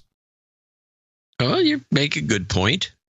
Not that I have any number ready for you while doing this segment. But, maybe someone will now think about it. They didn't even mention that. Hey, there's lots of places you can go if you think you have a problem. In fact, I think most of our listeners have an alcohol problem. No, they don't. Have you ever seen Chris Wilson from Australia? Well, he's all Australians do. I'm sorry. Common. What am I thinking? Crazy. What am I thinking? Instead, we don't like to drink alcohol here on the No Agenda Show. No, we like to drink cockroach insecticide. LaCroix's parent company is being sued for allegedly using the cockroach insecticide linalool as an ingredient in their beverages. The sparkling water brand says they use all natural ingredients, but customer Lenore Rice claims otherwise. CBS Philadelphia reports Rice had the drink tested, revealing it contains synthetic ingredients as identified by the Food and Drug Administration. According to the claim, some of the other chemicals include limonene, which is known to cause kidney toxicity, and linalool propionate, a chemical used to treat cancer. The lawsuit claims that LaCroix makers are aware of the alleged unnatural ingredients. However, in a statement, LaCroix's parent company Natural Beverages denied the allegations, saying all essences contained in LaCroix are certified by our suppliers to be 100% natural. This is just a hit piece. Yeah? How does LaCroix is a problem for a lot of these beverage makers. Yeah, no kidding. It's the number, it's the kind of millennial drink of choice. It's the hipster water. Absolutely. It's the hipster water. Mm-hmm. And they're selling by the tons. They don't know what to do about it. How does it get in there? I don't know that it is. It could be bull crap. I'd like to see some documentation for this accusation. Yeah. That was the first thing I thought. Doubt this story is true. Yeah, it was the first thing I thought as well. But also, it has to be resolved pretty quickly because this is elite water. Elitists drink this water. And you can get the LaCroix plain, no flavored. Oh, okay. Kind of get through this horrible moment. Because the one that seems to be the most popular is the grapefruit. Honestly, I've never had the ones with the flavor. The grapefruit is remarkably good. You've had some cockroach insecticide? Apparently. Maybe that's why there's no cockroaches crawling all over me. Well, I think the problem is if this cockroach insecticide is really in there, the elites, who of course are reptiles, are having an issue with it. So they have to get this. Maybe that's in there for a reason. Yes, exactly. It could be to kill the reptiles amongst us. All right. Let's do one more, John. Get us out of here. I got one that's from I like to play because it's so funny. Okay. This is and it's not depressing like the ones I have left over. It's from the last show, and you have to look it up. It's called Stitch Fix. And Stitch Fix is a company that they were profiling on one of the business, Bloomberg News, I believe.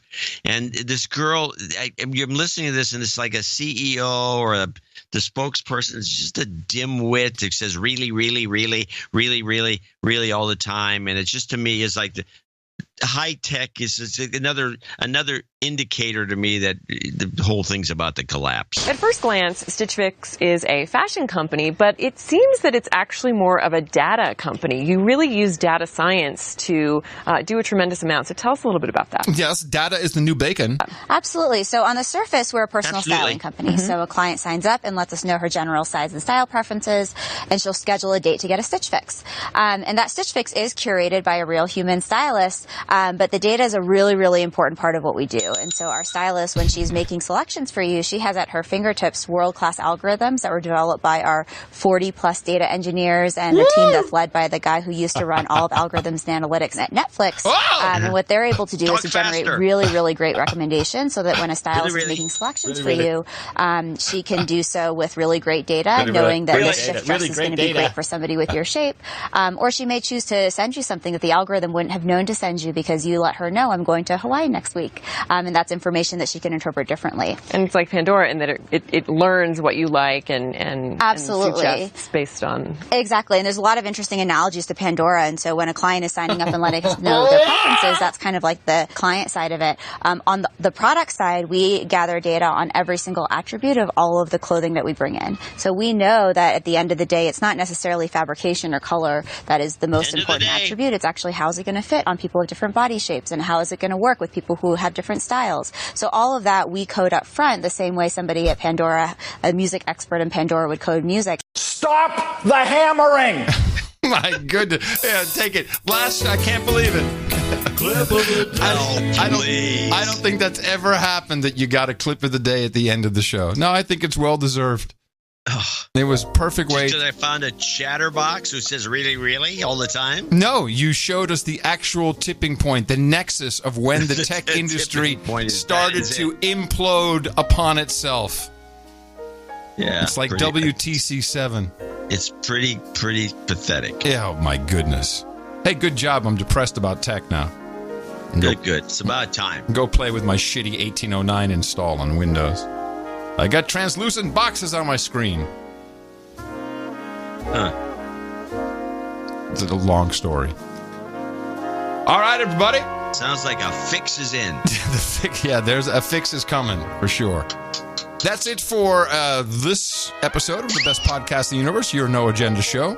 A value for value model where we've built a network over the past 11 years where everybody gets out what they put into it, and we're proud of it. And I'm coming to you from downtown Austin, Texas, capital of the Drone Star State, here, FEMA Region 6 on the governmental maps, in the 5x9 Cludio, in the common law condo. In the morning, everybody, I'm Adam Curry. And from northern Silicon Valley, I'm John C. Dvorak. We return on Thursday. Remember us at Dvorak.org/NA. Until then, adios, mofos! Space Force! Donate to a No Agenda. They give us shows week after week. Donate to a No Agenda. It's a show that's really unique. Donate to a No Agenda. Listen to John and Adam speak. Donate to a No Agenda. Science is turning into a clique. I don't know if anybody is listening to the Dr. Blasey Ford testimony about Brett Kavanaugh, but this is how I sound. Level 2, exercise increased caution. Level 2, exercise increased caution. More American households have pets than children.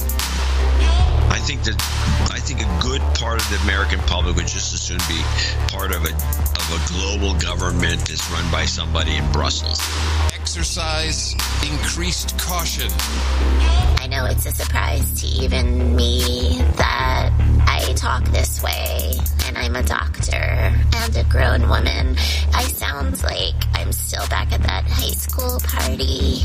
A child in the U.S. is more likely to have a pet than a live-in father. That is sad. They just as soon as be a big global, happy-go-lucky, world-governed thing, and we're all going to be fine for it. That is sad. Half of Great Britain thinks it's fine to let the Belgians tell us what to do. Woohoo! Every country's going downhill. I can't help it. I just have this kind of a voice, like a baby, even though I'm a doctor and I'm on this media circus. Oh, we knew that. I think a good part of the American public would just as soon be part of a global government that's run by somebody in Brussels. But I'm an old fart, apparently. I think most of those people have disengaged. They just disengage and they just someone else take care of it, and they really don't care. More American households have pets than children. That's true. Dogs like SUVs. The best podcast in the universe. Mofo. Dvorak.org/NA.